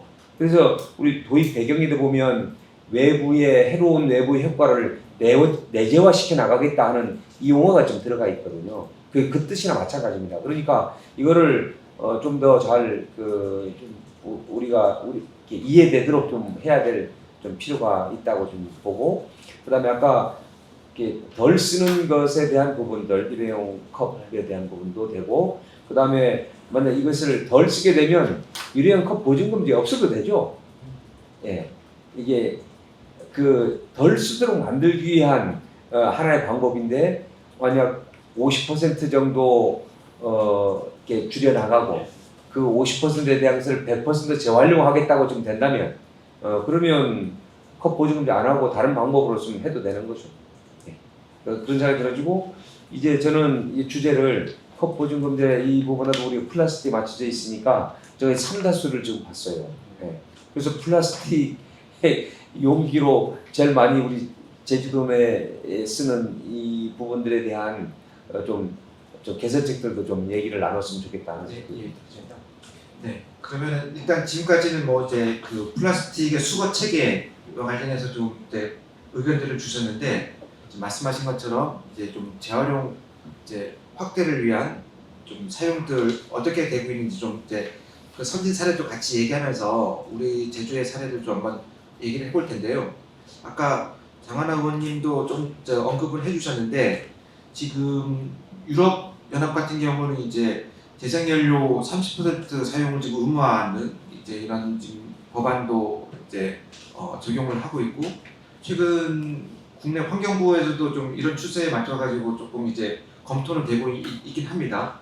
근데 이제 제주도 내에서 이런 그 이제 그 재생원료 확대를 위한 그러니까 재활용 확대를 위한 이제 방안들 어떻게 되고 있는지 지금 기본 계획에서도 그 의원님 말씀하신 것처럼 이제 삼다수 이제 제품에도 이제 그 페트병 제조할 때 이제 재생연료를 이제 추가하는 부분들도 제가 제주도 차원에서 이제 검토가 되고 있는 걸로 알고 있는데 이와 관련해서 좀 현재 진행되는 상황들 먼저 과장님이 좀 먼저 말씀해 주시면은 일단 식품 용기에서 재생연료를 들어갈 수 있게 법이 이제 정확히 고시가 된 게 2021년이거든요. 식약청 고시로 가능하도록 되어 있습니다. 그래서 식품 용기의 페트를 일정 부분 연료로 사용할 수 있도록 되어 있습니다. 현행 규정 법상. 근데 이제 제일 큰 문제가 재생연료를 사용했을 경우에 이 소비자들이 시장에 대해 받는 부분을 예측이 안 된다는 거예요. 그러니까 저희 그 다른 나라, 그러니까 저희 EU 같은 경우에는 플라스틱 이런 생수 병에서 30% 정도 이렇게 들어, 100%짜리도 있더라고요. 네, 들어오는데 투명도가 달라요. 거기 가서 보면은 이렇게 되게 맑고 투명하지 않거든요. 그리고 그거에 대한 거부감도 좀 다르고. 근데 저희는 생수가 갖고 있는 이게 맑고 투명한 부분들을 어떻게 할 거냐. 색깔이 무조건 조금씩 들어갈 수밖에 없는 상황에서. 그리고 이제 재생된 이제 원료가 사용됐을 때에 대한 그 거부감도 있거든요. 이 두 가지 문제를 어떻게 해결할 거냐가 이제 상다수를 비롯한 이제 많은 생수 그리고 음료 제조업체들이 고민인 것입니다.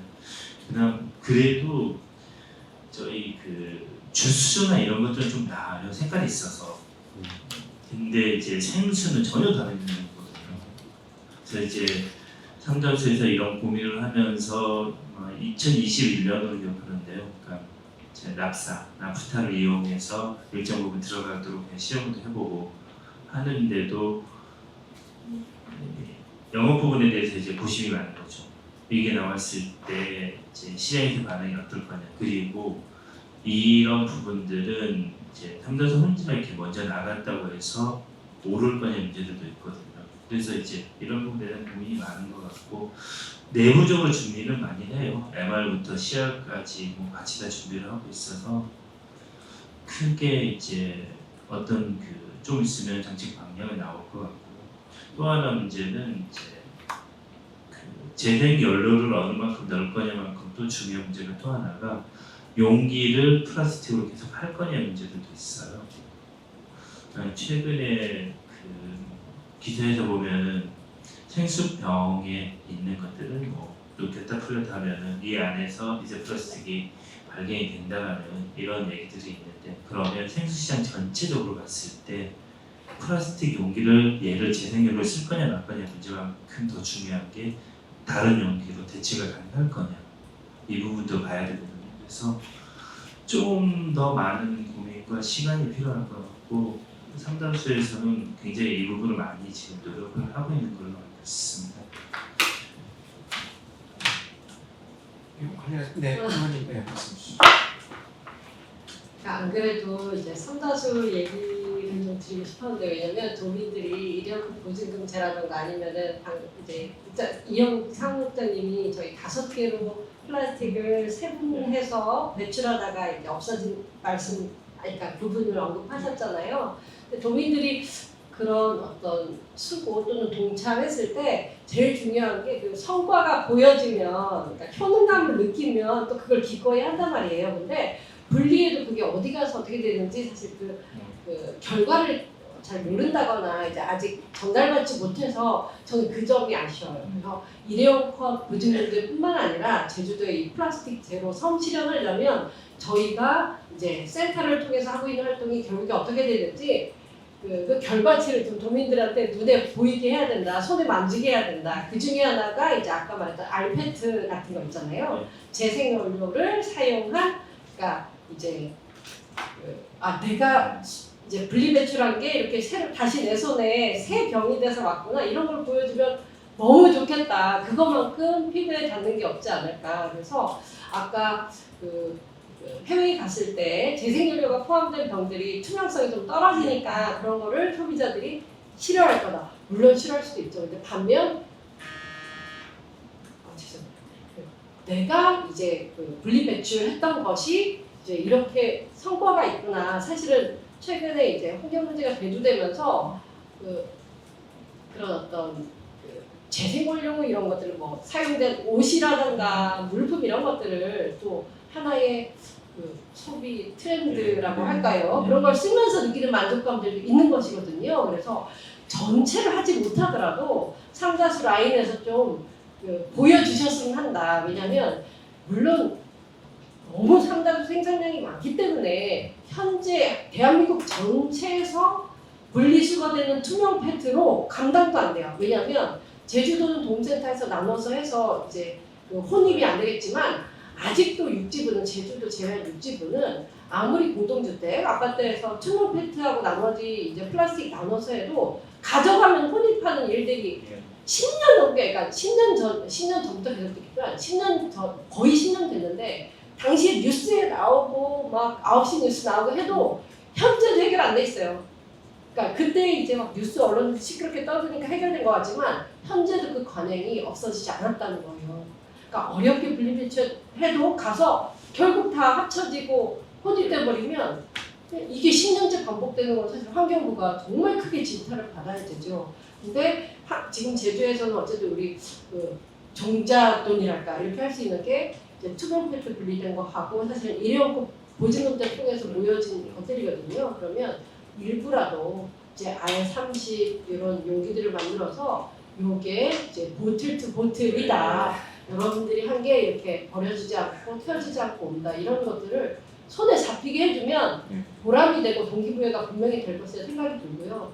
서울에서 이제 우리 삼자수와 비교하는데 1년에 65만 병 아리수가 나와요. 그냥 수돗물 패키징 한 건데요. 요게 올해부터 R100을 한대요. 그러니까 그게 뭐 너무 소량이기 때문에 그것도 사실은 이렇게 서울시가 이제 재활용을 한다라는 사실은 좀 홍보 상징인데 저는 이제 아리수가 사실은 이렇게 대중들에게 가까이 와닿지는 않거든요. 사실 서울시에서 하는 행사라던가 이런 데서 좀 쓰이는 건데 저는 삼다수가 약간 그러니까 재생원료, 알페트 부분 하고 아까 저는 더 깜짝 놀란 게 유리병을 사실 살짝 이렇게 시사하신 것 같아요. 꼭 페트뿐만 아니라 재사용 가능한 다른 용기 얘기하셔가지고 근데 사실 유리가 너무 좋죠. 미세 플라스틱 이슈가 또 없고 이거는 그냥 씻어서 사용하는 재사용이에요. 저희도 소주병, 맥주병에 한해서 한국에서 이제 그것도 전체 브랜드도 아니고 투명한 맥주병 같은 거 그냥 다 버려지거든요. 근데 저희가 보증금 있는 100원, 130원 병들은 씻어서 활용하는데 한국은 또 그것마저도 10회 미만이에요. 근데 독일 정도만 가도 20회가 넘어가거든요. 정말 추천할 만한 게 유리병을 씻어서 재사용을 하는 것인데 저는 병에 담긴 삼다수를 일부 볼 수 있다면 저는 국민들이 이제는 어디 가서 이제 세척할 때 그런 신뢰감이 있다고 생각해요. 삼다수 병을 가져가서 세척해서 또 쓴다고 했을 때 못 믿어 하지는 않을 거다. 삼다수 브랜드라면 그래서 이제 재생, 그러니까 알페트와 유리병 이런 것들을 좀 실물을 보여주십사 하는 좀 요구가 있습니다. 물론 우리 삼다수 관계자는 직접 안 오셨더라도 보실 거라고 생각하고. 네. 그 삼다수가 그 ESG 경영을 해나가면서 선포해서 잘 이끌어가고 있는 것도 같아요. 물론 이제 경량화 시켜보려고 좀 하는 것도 좀 있고, 지금은 이게 라벨이 있지만 라벨 없는 페트병 그냥 무라벨로 해서 지금 생산도 좀 하고, 또 이 뚜껑하고 이거하고 일체형으로 좀 만들어 보겠다 해서 그런 노력도 좀 하기도 하고, 아까 알페트에서 그렇게 좀 해보겠다는 노력들도 좀 있는데, 그 제가 어떤 제안을 한 적이 있었냐면요, 그 유리병으로 좀 하자. 근데 유리병으로 하게 되면 무거우니까 이게 수출이라든지 육지 가는 거에 대한 그것이 부담이 굉장히 큽니다. 그러니까 그것에 대한 어려움이 있다고 하면 제주도 내에서는 생산 라인을 두 개를 좀 분리해서 제주도에 소비하는 것은 유리병으로 해서 계속 그걸 쓰자. 그리고 유리병 할 때도 작은 걸로 하지 말고 큰 병으로 좀 이렇게 우리 이제 대병 그거 있잖아요. 그런 걸로 해서 그 가게에서 낸다든지 그런 소비를 하면 어떻겠느냐. 이렇게 이제 제안을 지금 했는데 아마도 그 고민하는 것 같더라고요. 이제 어떤 운반 비용에 대한 부분이라든지 여러 가지 그 걱정돼서 이제 어떤 단가에 대한 부분도 생각하려고 하는 것 같긴 한데, 제주도만큼은 한번 해보죠. 네. 제주도에서 소비하는 것만큼.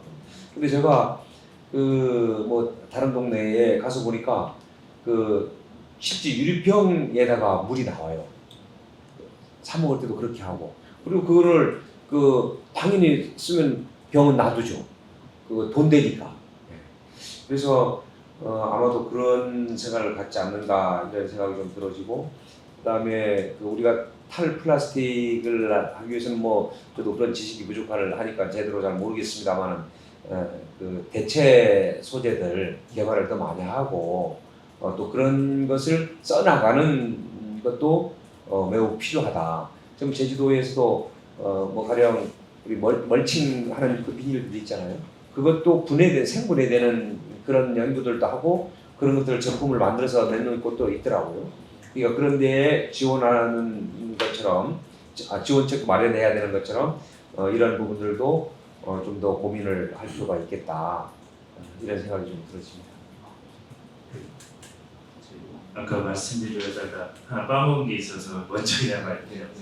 저희 그 결과가 눈에 보이게 해야 된다는 부분에 하고 좀 연관성이 있는데요. 저희 그 재활용도움센터와 클린하우스에서 분리 배출이 되는데 많은 도민들에게는 이게 지금물로 기껏 분리했던데 콘디 들어있는 먼 석광이 운반한다고 이게 수거 운반 차량에 대한 얘기거든요. 지금처럼 그 종량제 봉투 수거 운반 차량이 재활용품을 계속 수거하도록 할 거냐 문제, 그리고 품목별로 얼마나 다양화시켜서 할 수 있을 거냐 문제도 이제 고민을 해야 되는 시점이 되지 않나라고 생각을 하고 있습니다. 그런 차들도 있더라고요. 차 한 대에 보면은 이제 구획이 다 나눠져서 여기는 종이만 싣고 여기는 유리병만 싣고 여기는 뭐 캔만 싣고 이런 차들이 움직이는 것도 봤었거든요. 물론 우리나라는 아니었습니다. 물론 저희처럼 유일제 배출제와 이 재활용품 수거 차량을 이렇게 어떻게 매치시켜 나갈 거냐에 대한 좀 긴 고민이 좀 필요한 시점이고, 이런 고민이 좀 되면은 아까 결과가 눈에 보이게끔 최소한 내가 분리 배출한 게 콘디 석가정인에 막 두루번벅된 가지는 않았구나, 이런 어떤 그 의식들, 공감대를 만들 수 있지 않나 그런 생각이 들어서 중간에 조금 내용하고는 좀 다르지만 말씀드렸습니다. 근데 지금 그 하고는 있어요.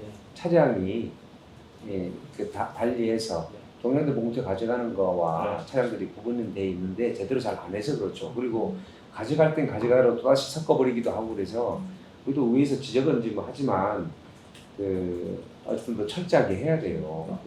그렇지 않으면은 고민이 좀 많습니다. 그 부분은 저는 막 큰 부분은 아닌데, 그 수거 차량 같은 경우도 좀 이제 그런 어떤 이미지 개선이라고 해야 되나, 좀 이제 그런 조금 디자인. 디자인보다는 지금이라도 그러니까 조금 이제 그런 청소차니까 뭐 좀 지저분해도 괜찮다 이런 게 아니라 저는 조금 깔끔한 외형이나 좀 그런 부분들도 나와요. 좀 개선이 돼야 될 필요는 있다고 보거든요. 그래서 음. 그걸 조금만 노력하면 그 정도는 뭐 이제 할 수 있는 부분들이 있는 부분이어서 이제 저희 선별장에서 선별 시스템 굉장히 좋거든요. 저희 선별률이 75%까지 올라갔어요. 50%에서. 자, 근데 이거는 저희 구단에서 일하는 걸 시스템으로 만들어줄 수 있는데 이제 상징성이 필요해요. 그러니까 아까 그 페트로 만들어진 게 전에 프리치 마마나 이렇게 옷으로 만들어서 보고 했었던 것처럼 효성이 원선을 만들고 했을 때, 그리고 그 알페트가 바틀로 갈 수 있습니다. 그리고 지금 저희 일회용 컵 보증금에서 나오는 플라스틱 컵은 인형으로 만들어지고 있거든요. 이제 이렇게 보여줄 수 있어야 되는데 이런 보여주는 관점에서 이제 같이 이용해도 되는 것들이 있고 따로 이렇게 시스템 그 차를 운영해야 될 필요가 있는 것들도 있거든요. 그러니까 그 재활용품들도 품질이 있어요. 얘가 분류가 어느 만큼 됐고 오염이 어느 만큼 됐느냐에 따라서 판매가격도 굉장히 다르거든요.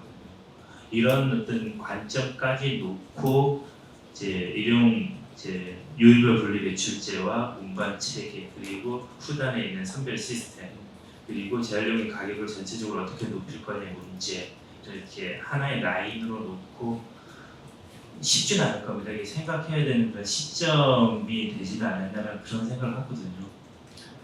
굉장히 어려운 얘기예요. 지금 이거는 아마 그 제가 이 일을 하고 있는 동안에 시도해볼 수 있을까 싶을 정도로 굉장히 어렵긴 한데 근데 어려운 거지 생각을까지 안 해야 되는 건 아니라고 느껴서 그냥 말씀을 드리는 겁니다. 관련해서 그러니까 이렇게 확대를 말씀드리고 있잖아요. 더 전면적이고 더 여러 항목에 대해서 그렇게 되면 지금 현재는 한국에서는 뭐 자원순환 보증금 그 관리센터가 네. 이제 소주 맥주병 하다가 이제 일회용 보증금도 하고 이렇게 네. 하고 있는데 만약에 제주에서 좀 더 좀 선도적으로 어떤 역할을 하게 되면 그 코스모의 네. 역할로는 부족하고 거기가 이제 그 외에 다른 보증제를 취급 못하니까 지금 도에서 그냥 저의 섣부른 구상이지만 이제 여기 부모님도 계시는데 자원순환 관련 좀 공단이 있지 않으면 어렵지 않을까 이런 생각이 들어져요. 그러니까 이제 지금 현재 도에서 너무 잘해주고 계시긴 한데 아까 뭐 수거 부분이나 이런 것까지 지금 현재는 사실 선별 수거 이런 것들이 민간 업체들한테서 나눠져 있고 이건 전국적으로 한국이 다 똑같거든요. 저는 그거 해소하기 위해서도 보증금제도 진짜 필요하다고 생각하는데 아까 말한 혼인 문제라든가 이런 것들을 해소하기 위해서는 좀 요거야말로 좀 정부가 좀 주도적으로 공공으로 그러니까 뭐라죠? 그 회수 재활용 회수 부분은 좀 공공에서 해야 되지 않나 이런 생각이 너무 들어요. 그렇지 않으면 이 뉴스에서 혼입한다 이 뉴스는 예전에 의회에서도 환경공단 뭐 설립 얘기는 잠깐 나오긴 했었거든요. 그렇죠. 그래서 그게 너무 필요하고 그 중에서 특히 자원순환에 특화된 이런 공단이 좀 필요하지 않은가 이렇게 좀 제안을 드려보고요. 특히 지금 뭐 제가 사례 조사한 거는 뭐 노르웨이, 덴마크, 독일 여기서 독일은 좀 분산형이고 나머지 노르웨이, 덴마크는 이제 아예 중앙에 서는 뭐 국가 크기 차이나 이제 그 자치정부가 얼마나 독립됐냐 말하는 그런 차이일 거예요. 근데 결국 우리 제주도 이제 특자도 수준에서는 저희가 이제 보증금 제도의 어떤 그 공단이 됐든 뭐가 됐든 좀 공공에서 할 필요가 분명히 있다. 그래야지 이게 그 시장 논리라고 하죠. 지금 현재 저희가 그 투명 페트를 회수하자, 뭐 보틀 투 보틀하자, 약간 그 EU에서도 이번에 아까 그 소개해 주셨는데 그 재활용률을 높이는 거는 뭐 65%, 75% 높이자 30년까지 하지만 발생량 포장재 줄이는 목표는 5% 감축, 15% 감축밖에 없어요. 그러니까 근데 이제 우리는 도민들한테 개인들이 쓰는 거를 막 많이 줄여야 된다는 이런 인식들을 하고 이 법제도 개선에 대해서는 오히려 국민들이 잘 인식 못하는데 거꾸로예요. 개인들이 이거를 그러니까 물론 줄이는 노력을 해야 되지만 이미 현대인들이 이제 일회용품이라든가 이제 그러니까 지금 페트병 쓰는 거를 지금 일회용품인데 저게 다회용품으로 바꾸면 되는 거거든요. 우리한테 페트병들을 먹지 말아라고 다 텀블러 가져다니라 이 변화를 우리 도민과 전체 국민한테 끌어내는 속도보다는 투명 페트병이 일회용품이 아니라 재생원료가 많이 들어가서 다회용품에 준하게 저걸 바꿔버리면 돼요. 생활비를 바꾸라 그러면 그거는 사실은 안 하겠단 말하고 똑같아요. 지금 과학 기술이 있고 왜 해외에서 성공한 사례가 있는데 왜 개인들의 생활만 바꾸라고 하느냐. 그게 이 보증금제의 핵심입니다. EPR로 안 되는 거예요. EPR은 오히려 그걸로 생산자들이 돈을 이제 내놓아서 이런 보증금 제도라든가 이런 것들 뭐 회수체계 바꾸고 하는데 그 돈으로 써야지 그것만으로는 해결이 절대 안 된다 얘기 드리고 이제 우리 그 시민들의 불편만 계속 이렇게 강요해서는 안 된다 얘기를 드리고 싶고요. 이제 아까 그 이거 너무 앞이라가지고 놓쳐버렸는데 어쨌든 발생량 제가 생각나면 다시 말씀드리는데 발생량 줄이는 목표가 EU에서 그렇게 우리 생각처럼 발생량 자체를 줄이는 게 높지 않다. 오히려 어떻게 하면 회수해가지고 쓸 거냐. 제 생각이었어요. 아까 옷, 의류 말씀하셔가지고 이제 말씀하셨는데 그게 사실 양날의 검이에요. 요새 투명 페트를 모으면 다 실자는 대로 가버려요. 그게 더 고부가 돼가지고 아시겠지만 뭐 나이키에도 가면 이건 재활용된 원료를 했다. 아니면 뭐 파타고니아라는 특정 브랜드 얘기해서 그렇지만 그것뿐만 아니라 요새는 모든 브랜드에서 재생 원료로 된 옷들을 런칭을 하고 있고 더 비싸요. 저 살려고 해도 못 사요. 그건 솔직히 말하면 비싸서. 재생한 데는 싼 거 사지. 하지만 이미 그 시장이 있고 수요가 있기 때문에 다 투명 페트 뽑으면 그 실장은 대로 가버리는 거예요. 이제 고품질의 페트가. 근데 사실 우리의 목적은 페트를 다시 페트로 쓰고 이런 거잖아요. 근데 지금은 시장 논리 때문에 다 누군가의 고가의 옷으로 가버리고 있다. 해가지고 사실은 이거 시장 논리에만 맡기면 다 옷이 될 거니까 공공이 개입하지 않으면 계속 플라스틱 우리가 이제 신재로 병 마시고 이제 그 재활용된 것들은 옷을 가고 이런 사실은 부조리가 해결 안 된다. 그래서 공공이 꼭 개입해야 되고 아까 말씀하신 농단의 필요성이 거기에 있다라고 생각이 듭니다. 시장 논리님이 보틀2보틀2로 안 되고 이제 좀 의류로 너무 쏠림 현상이 너무 전 세계적으로 심하다. 그런 얘기를 드리고 싶습니다. 이제 그래서 R30, R50 하려면 외국에서 투명 페트를 사와야 된다 이런 아이러니까지 나왔잖아요. 그러니까 그런 것들을 염두에 둬야 된다는 말씀을 드리고 싶습니다. 뭐 좋은 말씀들 많이 좀 해주셨는데 저도 이제 몇 가지 좀 여러분들 말씀하느라고 제가 진행하느라고 얘기를 못했는데 저도 사실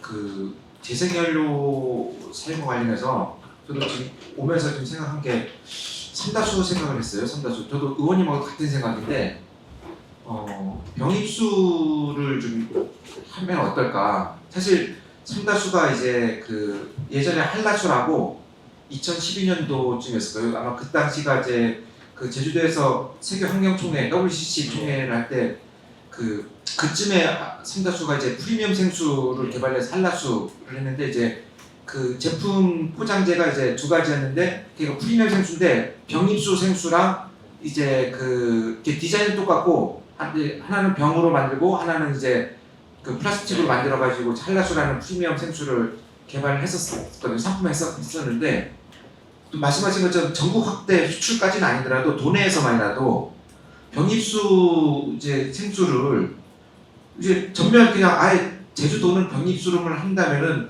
저는 이거는 제주도 내 이제 플라스틱 발생 저감, 원천 저감에 상당한 이제 그 효과도 있고 저는 또 이게 그 개발공사가 좀 이제 좀 판단을 못한다면 이제 요 개발공사 제주도가 의지만 있다면 저는 가능하지 않을까 싶거든요. 그래서 저는 이 부분에 대해서는 좀 제주도가 한번 추진해봤으면 좋겠다라는 좀 생각을 좀 해보고 또 한 가지 그 이제 그 재활용 활용법 방안인데 저는 이제 뭐 아까 의원님도 이제 의류 뭐 이제 그에 대한 문제점 좀 말씀을 하셨는데 물론 이제 이게 다 해서 그대로 이제 그 이제 또 다시 이제 요 페트병으로 재사용되는 부분들이 좀 바람직하겠지만은 한편에서는 또 이제 어떤 재활용의 다양화성을 감안한다면은 저는 제주도에 어떤 관광 산업과 연계한 이제 상품 아까 뭐 인형도 만든다고 하셨는데 저는 제주도의 어떤 그런 이제 굿즈 같은 경우 있잖아요. 관광객들이 오면 상품들만 하는데 이거를 좀 더 이제 요 재생연료를 활용한 이제 상품들을 개발하는 부분들도 저는 검토가 좀 해서 좀 활용할 수 있는 방법들 있을 것 같거든요. 저는 그런 부분들도 조금 이제 그 업체 차원에서도 좀 고민하고 좀 그런 디자인들을 개발한다면은 충분히 요 재생연료를 좀 사용한 제품이라는 좀 그런 그 환경성도 갑자기 뭐 이미지도 효과도 있고 해서 그런 부분에 대한 좀 방안도 좀 검토가 됐으면 하는 생각입니다. 그리고 그리고 이와 관련해서 뭐 정도 좀 이제 지금 시간이 거의 얼추 마무리될 시간인데 말씀을 드렸으면 다음 주제로 넘어가도록 하겠습니다. 아니 저기 아까 그 유리병 관련한 부분 그래서 제가 그 제안을 좀 강하게 좀 드렸고요. 아마 그런 고민을 하는 것 같아요. 근데 뭐 이런 기회에 좀 언론에도 나오고 그래서 그 좀 압력을 좀 받았으면 좋겠어요. 근데 제 조금 어렸을 적에 그 제주우유 병으로 했었던 기억 납니까? 네, 맞습니다. 네. 깔끔하고 좋았잖아요.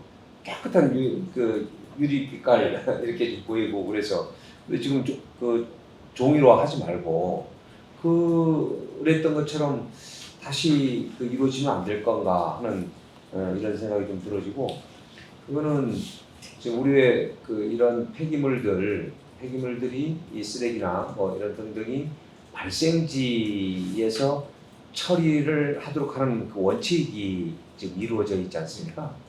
그러니까 우리 제주도 내에서 쓰레기나 어떤 폐기물들이 이제 육지로 가는 것을 원천적으로 이제 금지를 해 나가는 거죠.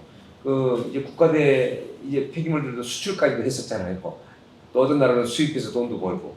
근데 이런 것도 이제 국가적으로 이제 이렇게 이루어지지 못하도록 금지하도록 좀 되고 있는 거고. 저는 국내에서도 그 지자체별로 이 처리를 해 나가는 것이 나는 앞으로 그렇게 될 것 같아요. 그러면 지금 우리 제주 같은 경우는 더 심각하죠.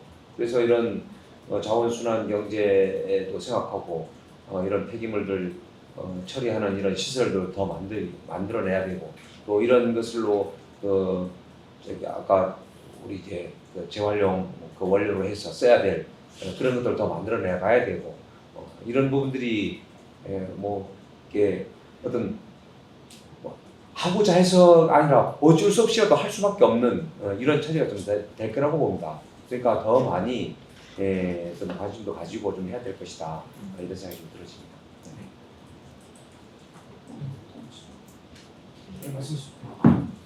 재활용 산업과 관련돼 있어서 저희가 갖고 있는 고민 중에서 제일 큰 거는 여기서 발생하는 양들은 산업화하기에 굉장히 작다는 문제예요. 처리하기는 좀 많고 저희 도내에 재활용하고 있는 기업이 132개 정도 돼요. 이게 쓰레기와 관련 130개 되는데 연간 매출액이 1,024억이니까 그렇게 많지 않죠. 통계청의 통계 자료라서 맞을 거라고 보고 이렇게 되게 작습니다. 그리고 굿즈 만드는 부분들도 어떤 재활용 산업이라는 측면에서 보면은 되게 작아요. 저희 서울에서 재활용과 관련돼 있어서 재활용 프라자도 있고 거기에서 벤처기업들도 만들어서 이렇게 바깥으로 나가서 창업도 하고 하는데 제주도에서 그 정도까지의 어떤 재활용 분량이 모이느냐 문제에서 아니거든요.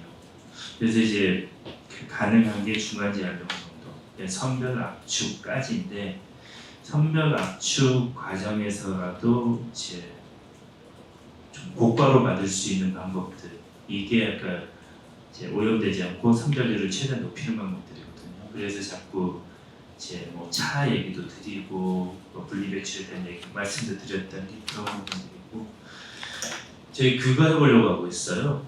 그 오타니까 생각났는데 저희 그 이불들 먼저 한번 페이블들을 모아서 그 재활용을 다시 이게 실로 만들 수 있더라고요. 그러니까 이제 우유팩도 모아서 다시 종이로 만들려고 하는데 재활용의 방법을 한번 바꿔보려고요. 그러니까 일단 기본적으로 분리배출해서 잘 모아놓고 모아낸 거를 이제 도에 맞춰서 판매하는 것까지는 기본 베이스라인을 두는데 이렇게 특정 품목들, 그러니까 정확히 엔드 유저가 가능한 것들, 마지막 단계 소비가 별 우리가 크게 노력하지 않더라도 시장이 만들어져 있는 품목들이 있거든요. 이 품목들은 그 품목별 시장이 만들어진 거를 먼저 놓고 거꾸로 이제 수집을 어떻게 할 거냐, 이제 배출을 어떻게 할 거냐, 관리를 어떻게 할 거냐는 이제 라인을 한번 만들어 보는 작업을 한번 해보려고요. 쉽지는 않을 것 같긴 한데 제주도에서 그 재활용과 가능해서 할 수 있는 어떤 가장 이제 적절한 방법이지 않을까라고 생각을 해요.